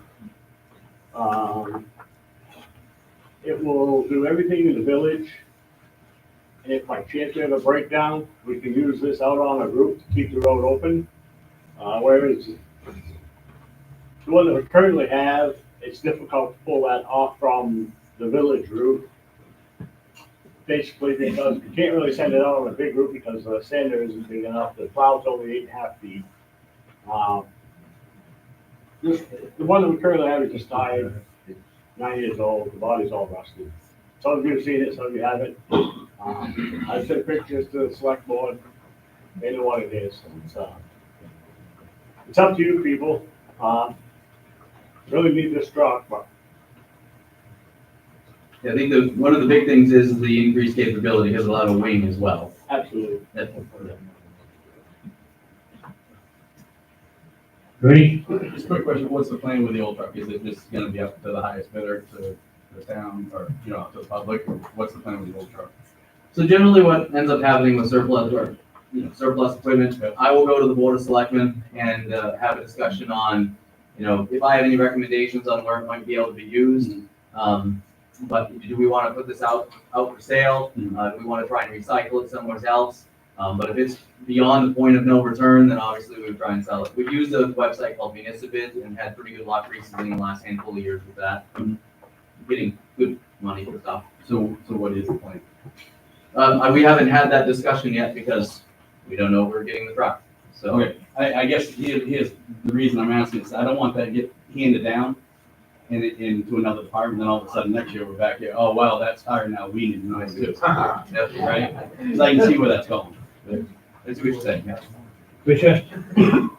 Trish Larrabee, I was wondering, is the truck that we have now still good enough that we can get it by another year without it affecting our property tax? Without appropriating the money? If it's functional and still working, is there any reason why we couldn't wait till next year? For one second. So is it fair, I don't mean to speak for you, Jim, is it fair to say that, sure, it could be limped along, but you may end up having to pay for a lot of repairs? This is where we gotta come back to the safety factor. Yep. As far as safely, being on the road, I'm not gonna say this, but no. Tom? How much is this truck supposed to cost? Total, ready to go, plow, snow, everything, 150,000. Well, it's 150,000, we got 42,000 in the account already, isn't that 192,000? That's common, but Because the account balance is 42,000. You add 150,000 on top of that, isn't that 192,000? So that's right. Then we've got 192,000, 150. The truck is 150,000 and the request is to raise and appropriate the total amount of the truck purchase. Then that leaves the $42,000 in the account in case there are other. So we still have, like, going back to the same thing, we've got 42,000 sitting there doing nothing. And we're gonna get bring the truck out of it. And I'm just confused with what we're asking. We're asking for to raise and appropriate $150,000 for the purchase of this truck specifically. So we're not using some of the 42,000 with this much, where it's not much. But the selectmen in the budget committee during the discussion felt that it was best to come forward to town meeting and ask for the full amount. Thank Would the board agree with that statement? Yes. Dave? Is it possible for the board to give assurances to the voters if we vote this in, that the appropriated amount is towards a truck with a wing and sander, unlike the bucket loader we were told and assured we needed replacement of a number of years ago, that then the budget amount miraculously turned into a mini excavator with a grading bucket on it that didn't require a vote? I think it's fair to say if it's $150,000 to raise and appropriate, we'll buy a truck. Does everybody up here agree with that? We have no intention of buying anything else. Yes, sir. Conrad, I want to, Jim, on this truck that you are trying to seek out, that's going from a 1 ton to a 1.5 ton, is that correct? And does this come with a V-plow or just a regular 10-foot? Wait for the deep on it, wait on it. Okay. So on this aluminum body, okay, how often do you guys do undercarriage washes on these vehicles after install? We try to do it after every storm on all the trucks. Do you guys undercarriage coating these vehicles at all? Fluid film. Fluid film? Okay. How often do you do it? Do you go old school with oil? Yeah. Yeah. It's fluid film right from Napa, and we do it every fall. Gary? I'd like to amend the amount recommended to $110,000. No problem. I have a motion, do I have a second? Second. Motion moved and seconded to amend the article to $110,000. Any discussion? Yes. So if this is moved to $110,000, what is that $42,000 for? Is it it's not for repairs and maintenance, that 42,000, It's in the highway reserve. so that can be used for repairs if it's needed? So if there's like a catastrophic failure, let's say the truck, I don't know, blows an engine or something like that, and we, in the town, needed $20,000 to replace a diesel engine, I'm pulling numbers out of my butt here, then we could go to that reserve account to make that purchase. That's the reason this money was in there and we appropriated enough for the truck. I mean, we keep some money in there for problems. It's your insurance.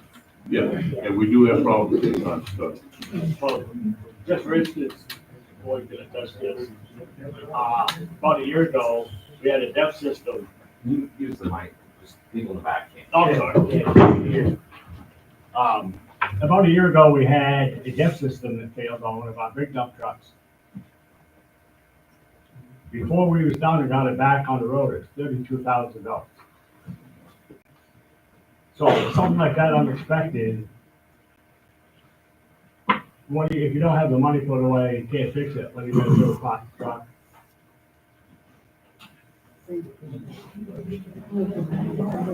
Yes, sir. Robert Conrad, Jim, on these vehicles that you guys use, how often do you maintain the front and rear end differential? Do you change the lubrication oil on them? You know, because as you know, they do break down at times. Right. Engine oil, all that stuff's every 250 hours. Yep. Rear ends, front end axle seals, all that stuff, we check yearly. So does the fluid get changed quite frequently, Jim? Yes, and if it shows sign of leakage or anything, it gets shipped out and repaired. Yes, Betty? Anyway, why can't they take the money out of the undesignated funds just like they did for the vote? I mean, same idea. I mean, you've got that money sitting there. So that question was posed during the budget process. The Board of Selectmen and the Budget Committee both felt that this was the best way to handle the purchase. And I hear we don't, and that's why it's in front of you folks right now. You guys can decide that now if you want. If you folks don't want to raise and appropriate this money, then by all means, that's the motion you can make. So. Bill? Can you tell me how much money we have in that designated fund? Right now, I'm gonna round, is about $600,000 available in the fund balance policy account. Any other questions? Yes. I have a motion, do I have a second to move the question? Second. Thank you. Motion and second to move the question, all those in favor? Okay, the motion before you is an amendment to the original motion to raise $110,000 rather than $150,000. Those in favor of raising $110,000? Those opposed? It's a vote. Now we'll vote on the amended motion. The amended motion is to raise $110,000 for the purpose of the Highway Vehicle Reserve Account. All those in favor? Those opposed? It's a vote, we're raising $110,000.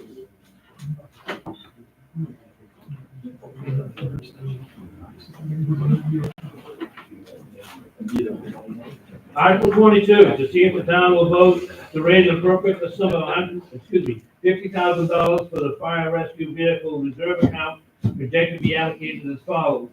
Saving for future fire EMS vehicle, $50,000, total of $50,000. The Board of Selectmen and the Budget Committee recommend approval. Do I hear a motion? Do I hear a second? I have a motion and a second. Any discussion? Yes, Gary. Are there any funds right now in this reserve account? Right now, there's nothing available, everything has been encumbered at this time, there's nothing available, it's been spoken for. Some of it is actually the down payments on the mini pumper and the ambulance. So there isn't any funds available now. Correct. Any other questions or comments? Yes, sir. Ashley, Robert comment on, Ashley, on this new mini pumper that you're going with, is this gonna be a forestry apparatus that's gonna be able to go in the woods at all, or what do you got going on? It is a, excuse me, it is a smaller vehicle and structure, but it's a full pump, so it's still a 1,500 gallon per minute pump. Yeah. So it can be used as forestry or structural. So that can actually go down all your camp roads and stuff like Correct, that? and that's why we went with the mini pumper over a Class A pumper. Is that gonna be a 4x4, correct? Yes. And I guess the other question is, you know, some of the new apparatuses I've seen out there, they've got the nozzle control on the front of the bumper while the driver sits inside. Is that gonna be something like that you're looking for, or is it gonna be? It does. It's on order. It should be here actually at the end of July, so we've already spec'd it and ordered it, but it does not have a bumper line, just the way the smaller mini pumpers are made. That this one, the way the piping was, we'd likely rip it off, so we didn't go with it because I could see the problem with future damage. Okay. But it does have, you know, your typical hand lines, Right. cross lays, and Sure. then large diameter and 2.5 off the back. Okay. Any other questions? Seeing none, those in favor of raising $50,000 to the fire rescue vehicle reserve account? Those opposed? It's a vote. Article 23, to see if the town will vote to authorize, delegate, and ratify the acceptance of and delivery of easements by the selectmen on behalf of the town in order to facilitate town-related construction projects. Motion and second. Any discussion? Seeing none, those in favor? Those opposed? It's a vote. Article 24, to see if the town will vote to appropriate 100% of the snowmobile fund check for the purpose of maintaining snowmobile trails by the Rocket Dundee Snowmobile Club, and maintenance to be performed only with the landowner's permission and only on trails that are open for public use. Motion to second. Any discussion? Yes, Mike? Okay. Those in favor? Those opposed? You're getting ahead of me, Mike. I know I'm slow. To see if the town will vote to appropriate funds from the town's unassigned fund balance to cover any overdrafts that may occur in town operations during the fiscal year ending June 30, 2025, and authorize the selectmen to expend such funds in accordance with the town's fund balance policy. Motion seconded. Any discussion? Seeing none, those in favor? Those opposed? It's a vote. Article 26, to see if the town will vote to authorize the select board to dispose of tax-acquired property on such terms as it deems to be in the best interest of the town, and to exercise all documents on behalf of the town necessary for such disposition, provided that the select board shall use the sale process in 36 MRS subsection 943C for all sales or other dispositions of tax-acquired property to anyone other than the former owner as defined in subsection 943C. For sales to someone other than the former owner excise sale proceeds as defined in 36 MRS section 923C shall be returned to the former owner. So moved. I gotta check, see if I've got any more in that. I would love to read that again for you, sir. Being none, I have a motion and a second. All those in favor? Those opposed? Vote. Now, usually have someone in the audience who's surprised me not having to read all this. So where did she win? Article 27. To see if the town will vote to authorize the selectmen to dispose of town-owned personal property with a value of $5,000 or less under such terms and conditions as deemed to be in the best interest of the town, or if the value exceeds $5,000, then by a public bid process, provided that the terms and conditions of such public bid process shall be as determined by the Board of Selectmen to be in the best interest of the town. So moved. Moved and seconded, any discussion? All those in favor? Opposed? Vote. Article 28, to see if the town will vote to authorize the selectmen to accept unconditional gifts of money or personal property to the town and to appropriate and expend such money for such public purposes as the board deems to be in the best interest of the town. So moved. Second. Moved and seconded, do I have any discussion? All those in favor? Those opposed? The vote. Article 29, to see if the town will vote to authorize the selectmen to accept conditional gifts of money or personal property to the town and to appropriate and expend funds for the purpose for which the gift was made and in accordance with any conditions imposed by the donor, and to accept conditional gifts of personal property to the town and to use the property in a manner specified by the donor. Do I have a motion? So moved. Second? Any discussion? Those in favor? Those opposed? Vote. Article 30. To see if the town will vote to authorize the tax collector to collect taxes twice a year and to collect prepayment of taxes. The first bill to be 1/2 of the assessed value due October 24th of 2025, and the second half of assessed taxes due April 24th, 2026. Excuse me. Interest to be charged on each of the unpaid balances at 7.5% annually after October 24th of 2025 and after April 24th, 2026 respectively. And 2, to see if the town will permit the tax collector or the designee to waive unintentional tax interest payment shortages in an amount not to exceed $5. And 3, to see if the town will vote to authorize the tax collector to accept prepayments of taxes not yet committed and to pay no interest on those prepayments in accordance with 36 MRS subsection 506. So moved. Any discussion? Yes. Make a motion that we move from Article 30 to 37. All in favor? Second. Wait a minute.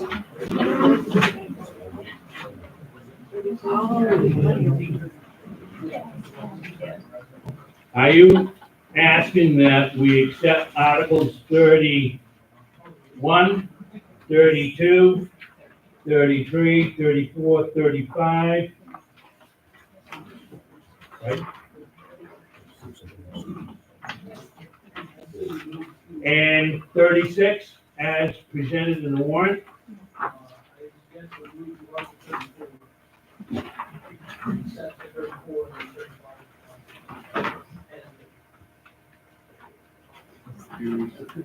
Try this again, young man. 31, 32, 33, and 34?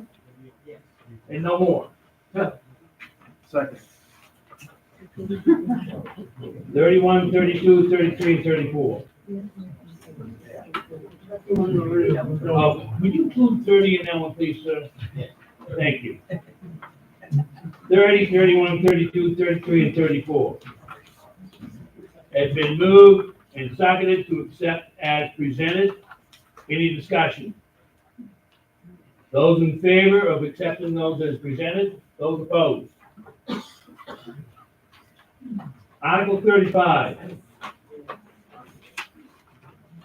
To see if the town will vote to authorize the issuance of general obligation bonds and/or bond anticipation notes to include the principal amount of up to $3 million for the purpose of financing the construction and repairs and improvements, including but not limited to paving, culverts, and any other necessary infrastructure to the following roads: Rabbit Valley Road, Number 6 Road, East Orchard Road, Covert Road, Samro Hill Road, Cross Road, Jenny Lane, Hebron Road, and other roads as funds permit at the discretion of the selectmen, with the dates, maturities, denominations, interest, rates, and other details of such borrowing to be determined by the selectmen, and to see if the town will vote to appropriate the proceeds of said bonds or bond anticipation notes for the foregoing projects, plus an amount necessary to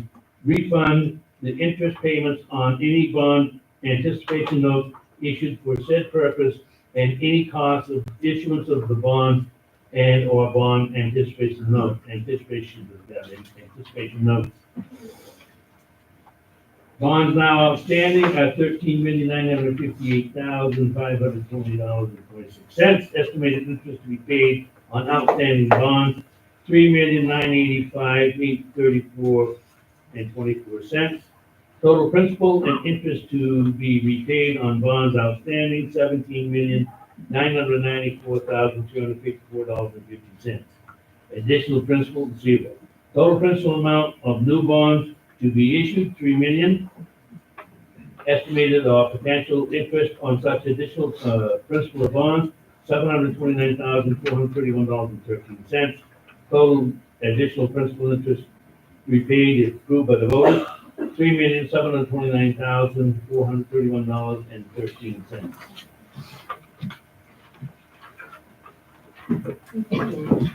Second. Moved and seconded. Any discussion? Yes, Bill. So, question, pretty big chunk of change to be paid off over 60 years. Has the town applied for any grants to fund this? And if so, is there any money received, or what's the status of those plans? And then secondly, how long are these repairs supposed to last? What's the life expectancy of this road? So, one thing so this article lists Rabbit Valley Road, and one of the things I'd just like to make clear is that right now, the town is moving forward with a grant that we received from the state that's just over $1 million to repair the Rabbit Valley Road from the casino parking lot down to the ponds, down to the bottom of the hill. And so we have been working to try and get grants and so forth to do some of these road projects.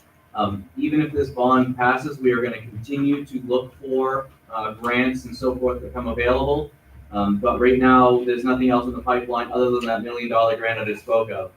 In this article, the Rabbit Valley Road that it's speaking of is to go from where the grant money was spending is going to end down to ponds, go from the ponds to King Street to do the rest of it. So we will continue to look for grants. And Joe, what was your second question? I apologize. Yeah, thanks, Adam. What's the life expectancy of this work on those roads? So we're paying it over 60 years, but what is the next anticipated work going to be for these roads that are being treated now? So for the ones that are getting full reconstruction, Jim, correct me if I'm wrong, it's 10 to 15 years, a reasonable estimate on lifespan. And the ones that are getting shim and overlays, probably closer to 8 or 9. Yeah. 8-ish. Because there's a couple of roads that are included in here that are going to be getting a pretty aggressive, like Samro Hill Road. Isn't that one of them it's actually got some sort of rock wall we found in the middle of it. So there's this East Oxford Road is going to need a box culvert replaced. Yeah, that will be complete reconstruction from Livermore Road to Cross Street. Yep. Yes, Gary. Very simple. When you say to the for the ponds, will it go to the bridge? Where Culvert, the yes. outlet through Hogan is? Yes. The culverts, yes. Down to the culvert, where Hogan, look up to Hogan, Winterbrook, or Winterbrook, Hogan culvert. That's what talks about this on. Yes. Any other comments, questions? Seeing none, those in favor of the article is presented. Those opposed? It's a vote. Article 36, to see if the town will authorize the selectmen, one, to accept from Roger Twitchell, Arnold Twitchell, David Witham, and Danny Witham in their capacity as members of the Fourth Street Cemetery Association, the transfer by release deed of the parcels of real estate comprising the Fourth Street Cemetery located along Brown Street in Oxford, tax map R10-CEN. Two, to accept the ongoing responsibility for the maintenance and upkeep of the Fourth Street Cemetery to the extent required by law. Three, to accept transfer of any perpetual care trust for which the Fourth Street Cemetery Association is the appointed testamentary trustee. Upon approval by the Oxford County Probate Court. Four, to accept transfer of any savings accounts or other accounts currently maintained by the Fourth Street Cemetery Association and transfer such funds into a cemetery trust fund pursuant to 13 MRS sections 1223. And five, to authorize the selectmen to execute any documents related to the acceptance of said transfer of such terms and conditions as it deems advisable. Do I have a motion? Do I have a second? Any discussion? Seeing none, those in favor of the article? Those opposed? It's the vote. Article 37, and this has got to be done by written ballot. Do you favor authorizing the selectmen to consider changing the method of voting at the annual town meeting to secret ballot referendum instead of the current method of voting in person by show of hands at an open town meeting?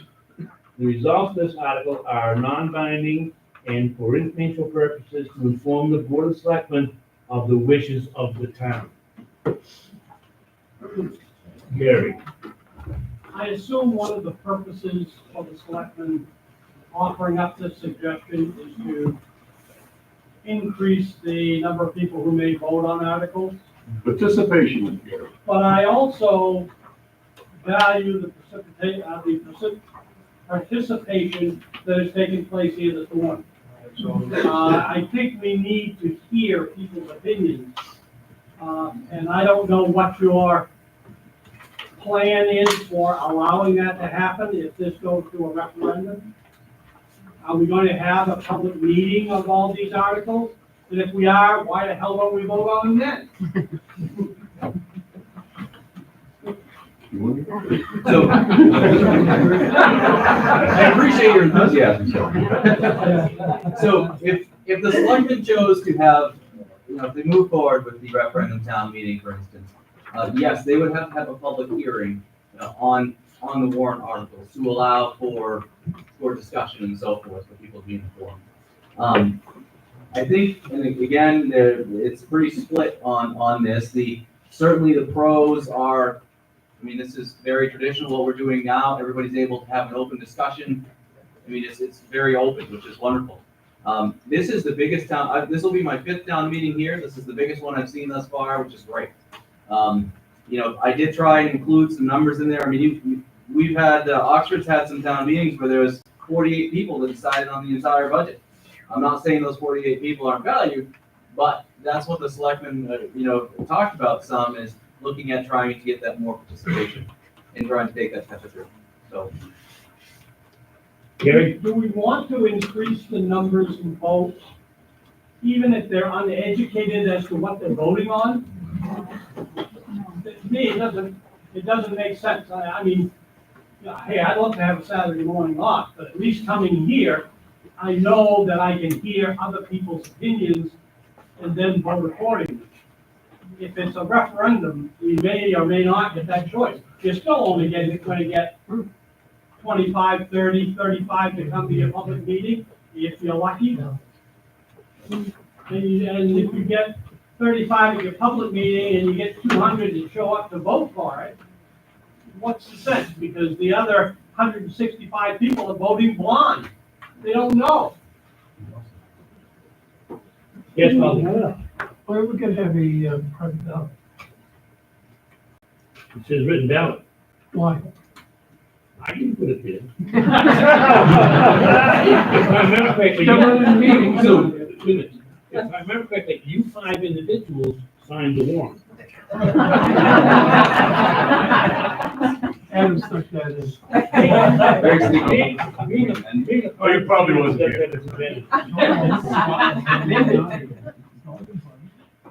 I think where the article is non-binding, if the board were just to make a suggestion that we not do it as a written ballot, that's certainly. Henry, Jim, just goes again. James? In response to that, I can see the value in having, being able to vote on these sort of things, maybe sometime in the week prior to or in around the town meeting time, because it isn't always convenient for me to be able to come to town meeting, and I understand it's my responsibility as a taxpayer to put my vote up there. I still would like to have a voice in what happens in the town, but it costs me money to be here. And my girlfriend couldn't come today because we would have to find childcare for her to come here. And so there is an element that I can understand. There is an importance to hearing the views, but there's also an importance to feeling like your vote matters when it comes to where your money goes. So I can value the option of having our vote cast prior to or around the meeting time. The reason it was done, Gary, is basically, you've come to all the meetings. We haven't had a real big turnout here a few years. And when you come and we spend $5 million in 45 minutes, and it's everybody's money, you know, I don't know that, you know, we really felt real good about that. As far as being informed, I agree with you. I think everybody ought to be informed. I'm not sure that because you come to the meetings, you're always informed either. You know, my opinion would be, you just open it up to more people. You have a lot of younger people that won't come over here on a Saturday, but they do go vote. That's all. It was brought up and it was very mixed up. I mean, not everybody here felt that was a great idea. I was one of them who did, just because I felt more people should, you know, have a chance to vote if they want. What's the population of Oxford right now? What's that, Mike? The population of Oxford right now. You got a correct number on the population of Oxford? I think less registered voters. Registered voters? Yeah. Registered voters after the purge, we are probably around 31. 3,100 registered voters. 3,100 registered voters. So if you get 80 people voting for 3,100, I mean, that's my opinion. I like coming to the meetings. I don't have a problem going to the meetings. Rebecca Lehman, isn't there a compromise though? Couldn't we hold the town meeting where the discussions happen? And then vote by ballot, much like selectmen's are Tuesdays? I think Town vote following, because with YouTube and with videos, that gets it out there to those people who maybe can't watch it while it's happening, but can go back and watch it after to get informed, because I agree with you. We have a lot of voters that can't come on a Saturday. They have to work, or they don't have childcare.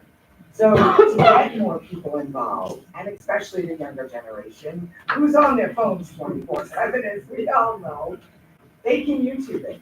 They can watch it live, or they can go back and watch it afterwards. And then hold the vote 2 days following, a week following, where the polls can be open from 8 to 8. And we could do both.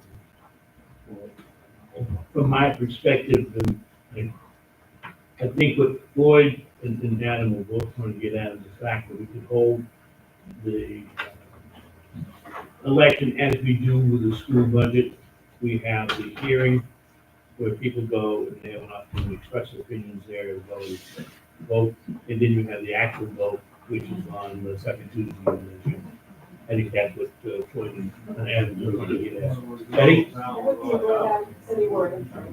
That would be a great idea, but I don't think you're gonna get any more having 2 meetings than you do in town meeting. They know every year what the day is supposed to be the town meeting. And if you're interested, then you come. Number two, maybe if we get our town reports before a week, before the town meeting, would be nice to be able to study things more, and maybe more people would be interested. Sean? Sean Morse. I agree with what Jim said. I'm paid by the hour to be able to be here, and I make that choice to be involved. And everybody has that same choice, everybody in the town, and they just need to come and show up. That's how I feel. Nate? I mean, we're, they amend this to remove written. You can amend it, we vote on it. I can declare that it'll be an open ballot rather than a ticket ballot. I do have a few privileges. I'll wait from home. Go. Yeah, Joanne, one logistical question that comes up, not a question, issue. Seeing both sides, benefits to the in-person meetings as well as the ballot box. There were several amendments made by the taxpayers and voters at today's meeting. There were big changes from what was proposed in the original warrant. And if we go to strictly scheduled referendum ballot box, that opportunity does not look like it will be here to make changes or down the road on line items. Whereas, as we all saw today, the benefit to the people who do it to have a voice and make changes regardless of what is recommended. And that may be something lost. That is a concern, you're gonna have to agree with that. Nate? So the way this board handles that is the budget forum, the people who show up, vote and make amendments to the amount of each one. And then you have a referendum vote, you can vote this amount. So if you want the opportunity to make amendments to the budget forum, you want that time to vote, without, you want to voice and go through the vote. I find that really good, and I feel like I was saying, book. Kathy? Just on that, if you know the, budget forum is held for the school in May, you would have to move your, town meeting, forward to allow for the printing of the ballot. So as soon as that was done, which is all I was waiting on, I was able to get the ballots printed. So our ballots are printed outside the Oregon Inn. Ernie? So if we do move forward, like you're saying, we're also not gonna have most accurate information sometime as far as where current fiscal year numbers stand, correct? Like year-to-date expenses? Exactly. Right, it would, whatever is printed would have the year-to-date as of print date. Right, which could have been a couple months ago, by the time we get to this point. But you could also argue that when the budget committee and the selectmen see the proposed budgets, as you saw this year, our year-to-dates were, February. Sure. So, but, yeah, you are correct. Scott? Scott Warren. If we went to a referendum and something didn't pass because we all voted no for it, wouldn't the town be required to have a special town meeting to go over it anyway? To get it passed? It would have to come back for a vote again, yes. So that's like wasted time and money then. So I would, okay. Thank you. Just remember last year, school budget. Yeah. So question. Yes, Mike? On the fire department, we voted for the higher amount. Full time. So if we voted against that higher amount, we wouldn't necessarily go back to the lower amount. We'd have to have a new meeting and read the budget and re-vote. It would be a pass-fail, you're correct. So it either passes as written or it fails. And the money is just for this for Friday, and now you gotta go back and review the budget. Holly? Okay, out of the 3,100 residents that we have registered from office to vote, what is the total number of percentage that actually go vote every year? So I threw out there, I don't have percentages, but I have the numbers. So in 2024, you had 80 people show up to town meeting, 458 people voted at the referendum in June. 2023 had 48 people show up, 168 voted on the Tuesday following. 2022, you actually had 104 people show up at town meeting, 840 voted at, on the Tuesday. 2021, it was 63 at town meeting, and then 262 voted on the Tuesday. And then lastly, 2020, 49 people voted or came here to town meeting, and 788 voted on the Tuesday.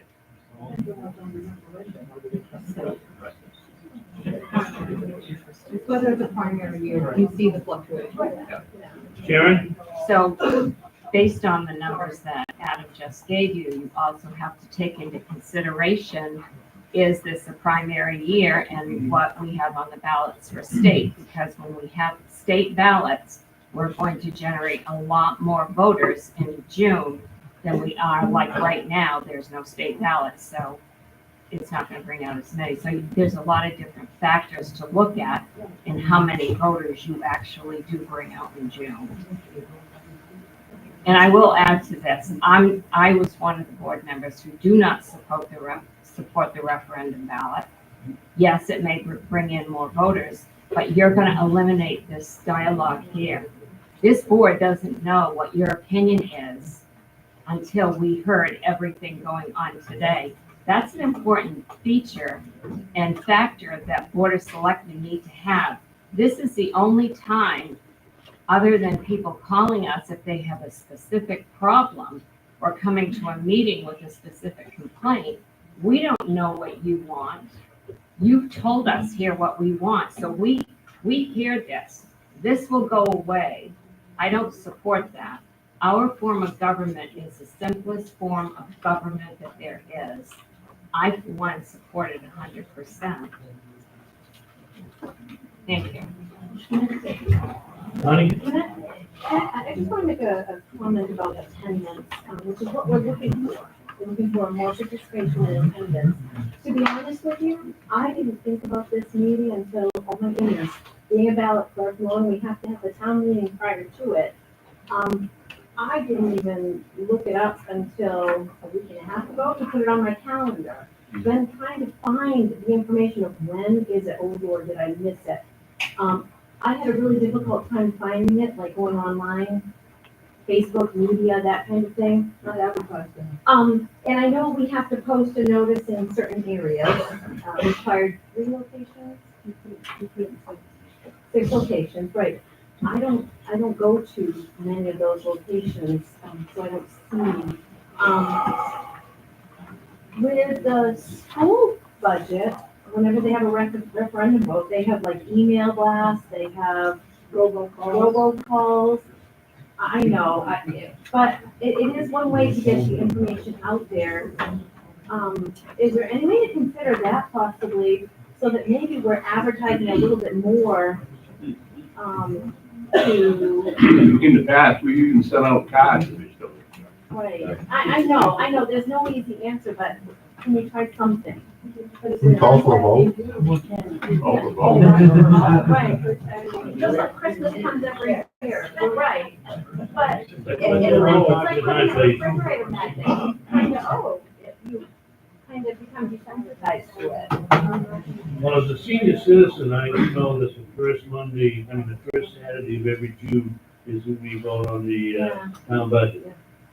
As a senior citizen, I know there's a lot of young people who begin to show up to meetings. I found it dragged me to it when I was 18. I couldn't vote. I was going that long. We may call for a vote. You want to call for a vote? I have a motion to end discussion. Do I have a second? Second. All those in favor? Thank you. I guess if you vote yes, the select board will take a look at doing a referendum vote. If you vote no, they probably will not look at a referendum vote. I said probably. Those in favor of the article as presented, the selectmen look towards a referendum vote. Those in favor?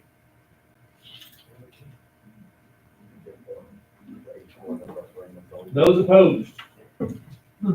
We'll continue hopefully to have our annual town meeting on the first Saturday in June. Make a motion to adjourn. Being that there are no more business that comes before this meeting today, I declare that we are in recess until June 10th at 8 o'clock in the morning, back here at the town office to elect our incoming municipal officer. Thank you all for coming, appreciate you being here. No more discussion. I don't think there's.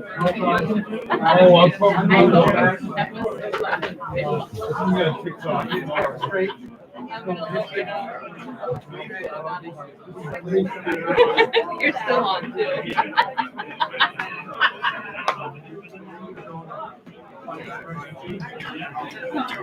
Oh my gosh.